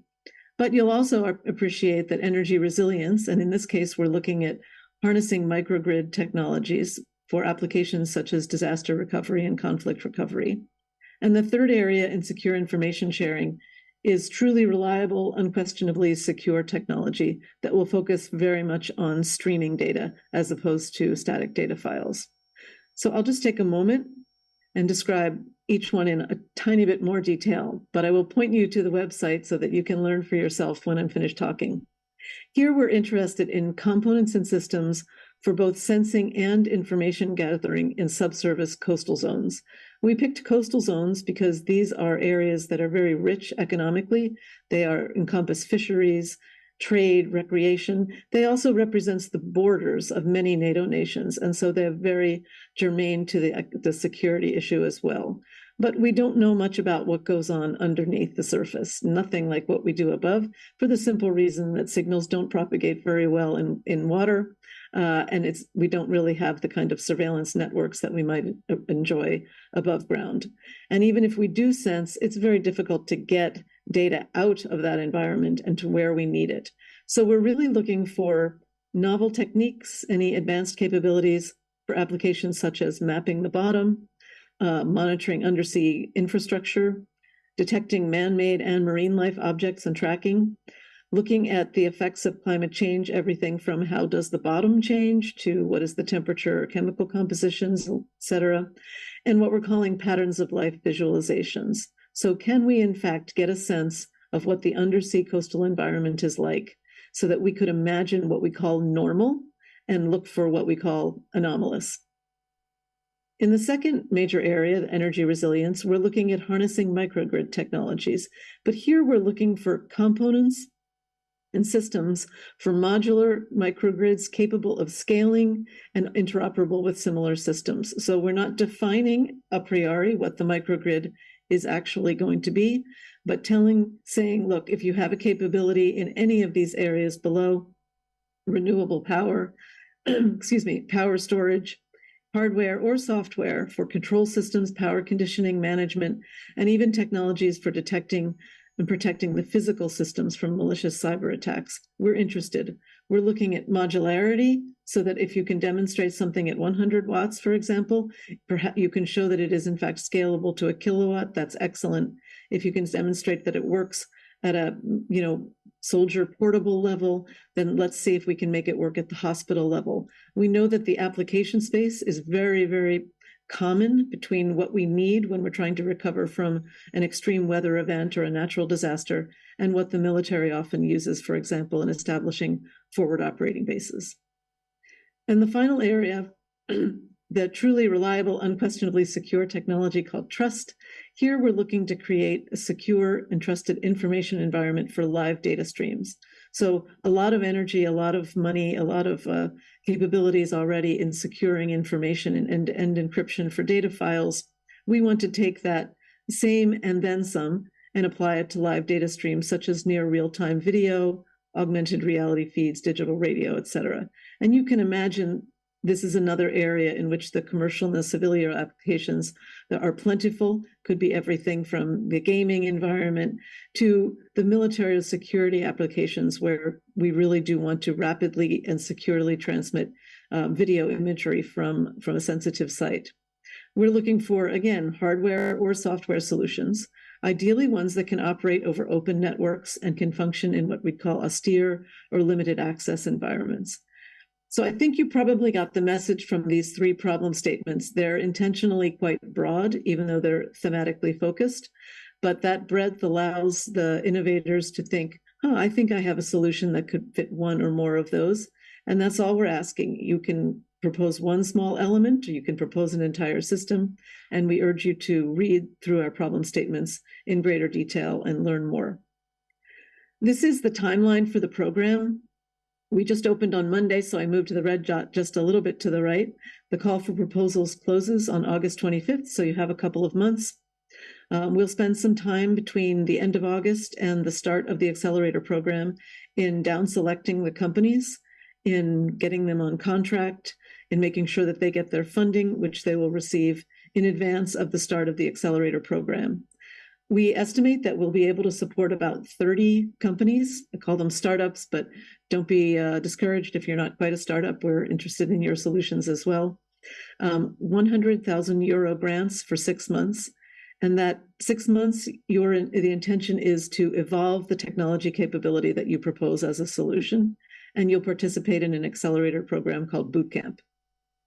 After that, most will go and we'll help them with transition pathways or perhaps seeking investor funding, but a select few will be eligible to receive up to 300,000 euros for an additional 6 months to actually demonstrate their technology and join the second part of this accelerator program called Scale, which is a much more customized version of the accelerator designed specifically to help those companies both seek funding and obtain follow-on grants and procurements if possible.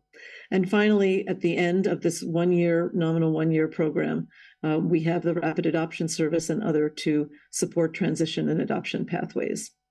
So that's it rather succinctly. If you go to our website, diana.nato.int, you'll see a great big blue iconic apply button, and that will take you to an application portal. And in that application portal, you'll be able to see, download the deeper problem statements in each of the three areas I just mentioned. There'll be a rolling clock telling you how many days are left to apply, so you don't have to put it on your calendar and get nervous. And if you're ready to apply, we ask then that you enter the contact and company information, a few other questions, including obtaining, if you don't have one, a DUNS number, or if you're a US company, a unique entity ID. And then it'll give you directions to create an account and log in. And once you log in, you'll be able to download our proposal templates and quad chart templates. You'll have an account. You can start your application. You can go back to it a few times. It'll be there for you until you hit the submit button, and then we'll see it. And while we encourage you to apply at any time during the open call, we will not be evaluating them on a rolling basis. So we are waiting for all the proposals to come in by the 25th of August to start the evaluation process. And that's my final slide here, is just the central icon takes you to our webpage. The one on the left takes you to the application portal itself, and the one on the right allows you to follow us on LinkedIn. If you have any questions subsequent to this, feel free to reach out. My email address is here, bernadettejohnson.johnson@diana.nato.int. But I think most of their questions are likely to be answered on our website. And so thank you very much for your time.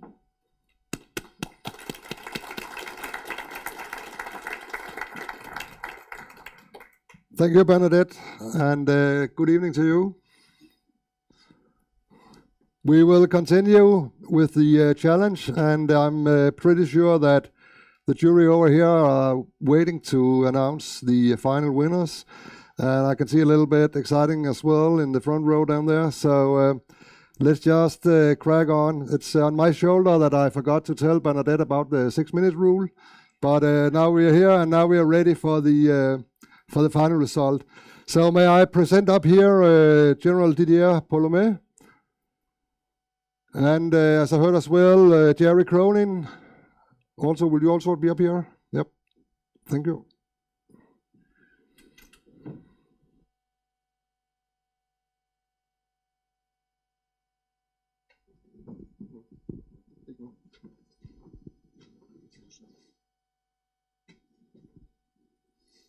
So thank you very much. We are approaching the end of the Innovation Challenge organized by ACT on monitoring the Arctic from space to seabed.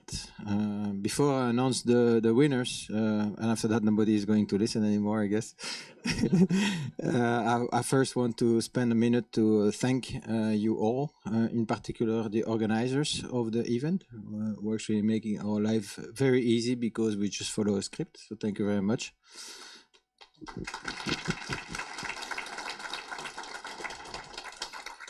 Then, of course, the jury members, because they are my teammates here, and we have guided each other, I would say, but they've guided me in making the right decision and having the right attitude. So thank you very much. Thank you as well to all the participants, because without you there would be no challenge, of course, and it's daily, it's a lot of work, it's hard to travel to come here and present your project. Of course, you know, I would like to thank the people online as well. They deserve, you know, to make that link and show us very good presentations on their projects. So thank you very much for this quality work that you have done so far.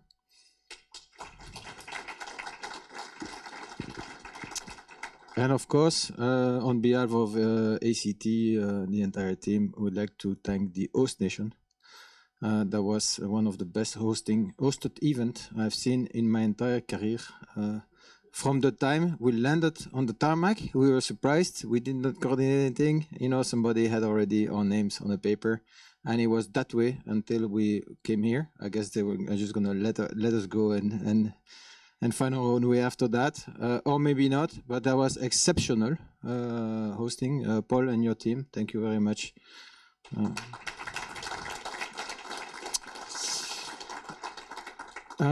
And then another few words before we announce the winners.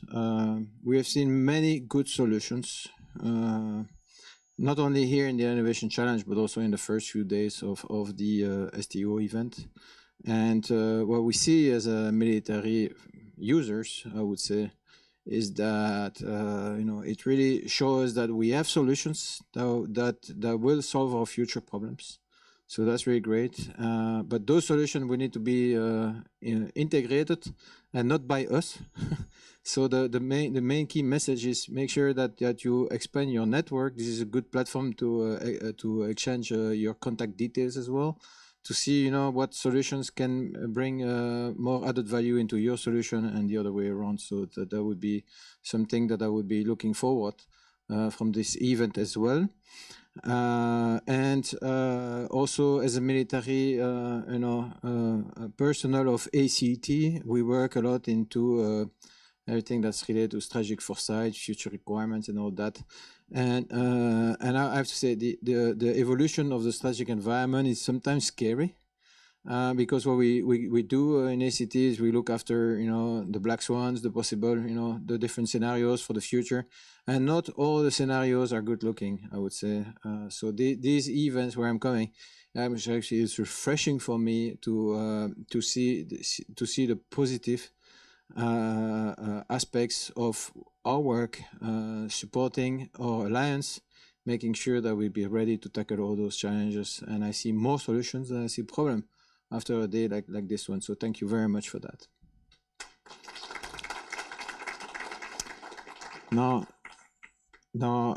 let me announce you the 3 winners, starting with the number 3. It will be Met Ocean Telematics with the next gen ASW. and I believe they were online, right? So is there any solution online to see them?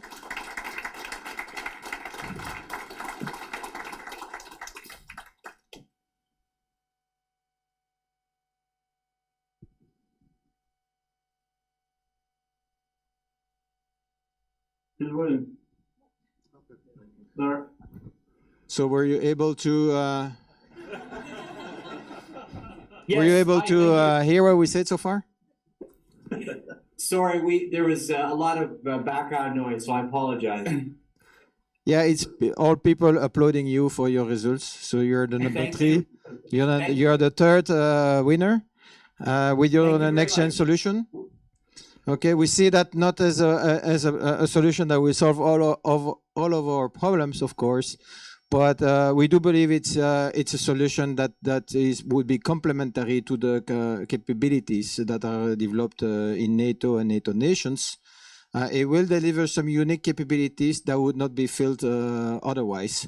At the right time, we don't know when, but at the right time, some commanders will need to know more in a location that cannot be reached otherwise.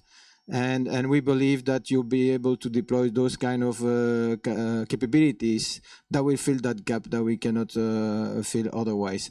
So I think there is a niche there.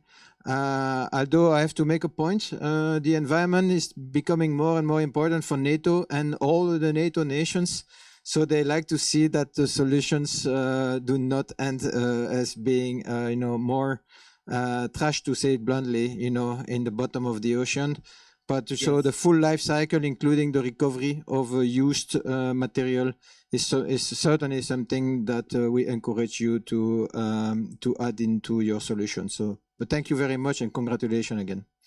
Thank you. Thank you very much. Thank you. Greetings from Canada. Thank you.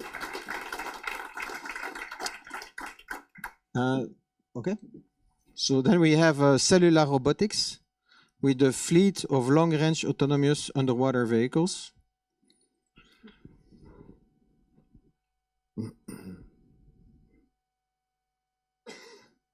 Thank you very much. That's very much appreciated. I appreciate the consideration and thought. Thank you, and let me say a few words as well. Your solution seems a very realistic solution for a wide problem. So we know that the Arctic is an environment that's really hard to navigate into, to access. It's huge, and problems are only going to increase in these areas. We heard it a few times today. So we believe that not only your solution will deliver realistic capabilities that will definitely enhance our capacity to defend the alliance. So that's the very first reason why we chose your solution. But it's not all. Also, the innovative aspects that impressed us were multiple, including the way to use it with in such a variety of modes, I would say, with the subsystems, answering pretty much all questions that we had. There is always a secret weapon somewhere that comes out of your solution. So it's very impressive. And personally, I was impressed by the use of the hydrogen propulsion because it reminds me the development of the A-10 in the Air Force in the past. It's like we have this unique capability, which was the gun, but it wouldn't fit in any airplane. So they built an airplane around it. So I would say for your solution, and you really defined it very well, is that we have that power source that's highly compact. It comes in a shape, and we'll build something around it and we'll make it work. So congratulations for that. It's an innovative way of looking at solution to problems. So thank you and congratulations for your second prize.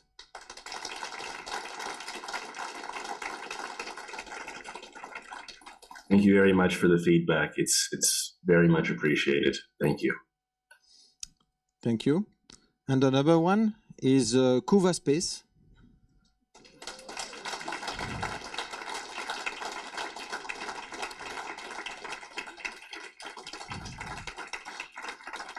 With a constellation of hyperspectral imagers. So you have shown some willingness to take one technology and push it to the limits to really get us a capacity that can be used by many allies and partners. Real thing that you can do with a new technology that's based and how we want to leverage space more and more in those new capabilities. We know it's out there, and now we need people to pass, to pass the door and start doing something with it.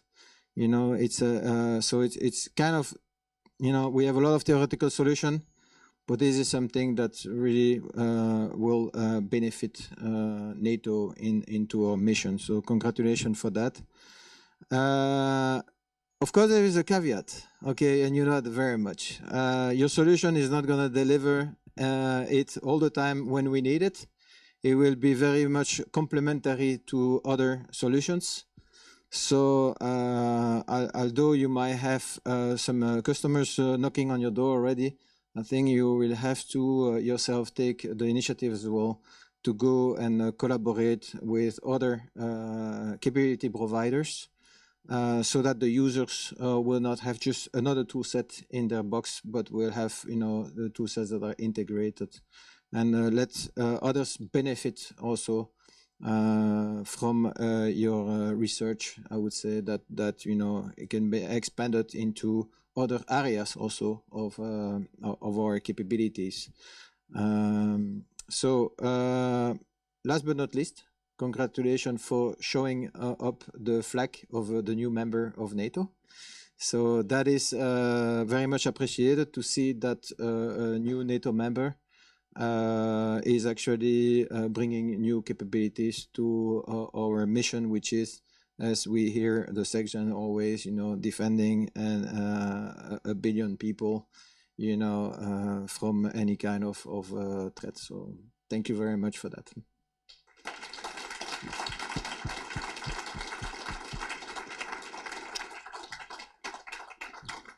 I'm not in charge of the the handling of the event, so I don't know how we. Yeah, I think right now you'll present yourself, Jerry. I'm going to do the challenge within the challenge. Within the challenge, yep. Okay, so thank you very much for all. I think we're still gonna see each other after the end of this event. So we'll just follow the program as we have done so far, right? So thank you very much. Hello, everybody. Check. Am I on? Great. Jerry Kren with the Open Seas Technology Innovation Hub in Norfolk, Virginia at Old Dominion University. We work with entrepreneurs, startups, basically around the commercialization of innovation. And this is my 12th NATO challenge. We were there at the beginning with the Innovation Hub, which is located right with us in Norfolk, Virginia. And from the start, one of the things that was really important to us in the design was the notion of dual use, because that does a bunch of things for you. In times of limited budgets, which we are all well aware of, it opens up the aperture to bring in more support from other places.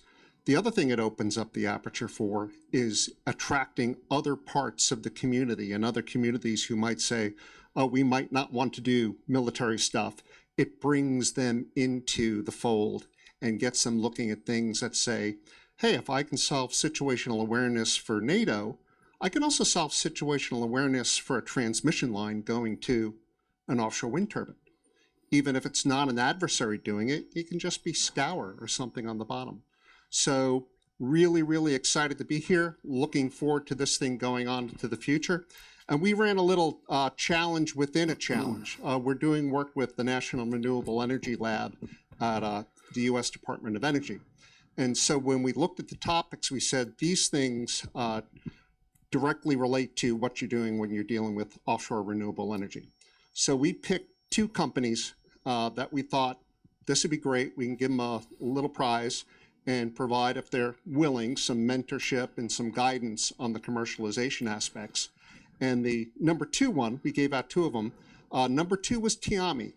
And our reason for picking Tiami was, if you think of Internet of Things expressed out into the ocean, it's great to have a sensor, it's great to have something going beneath the waters, but if you can't get the data back to do some action against it, to feed into your common operating picture, your analytics, it's of limited use.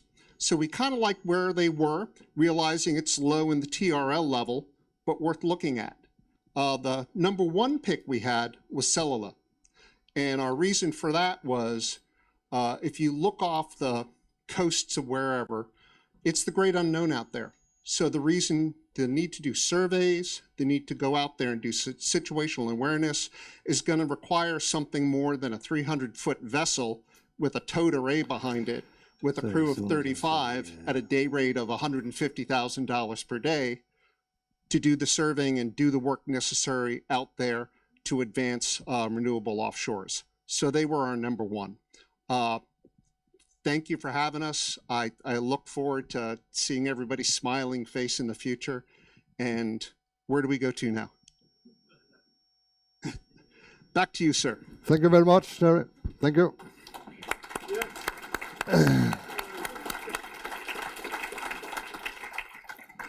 All right, that was more or less all for today. Right now, I want all the teams in the meeting out there, stay online, stay with us. And for all our participants on YouTube who has been following us all day, thank you very much. See you next time, and bye-bye.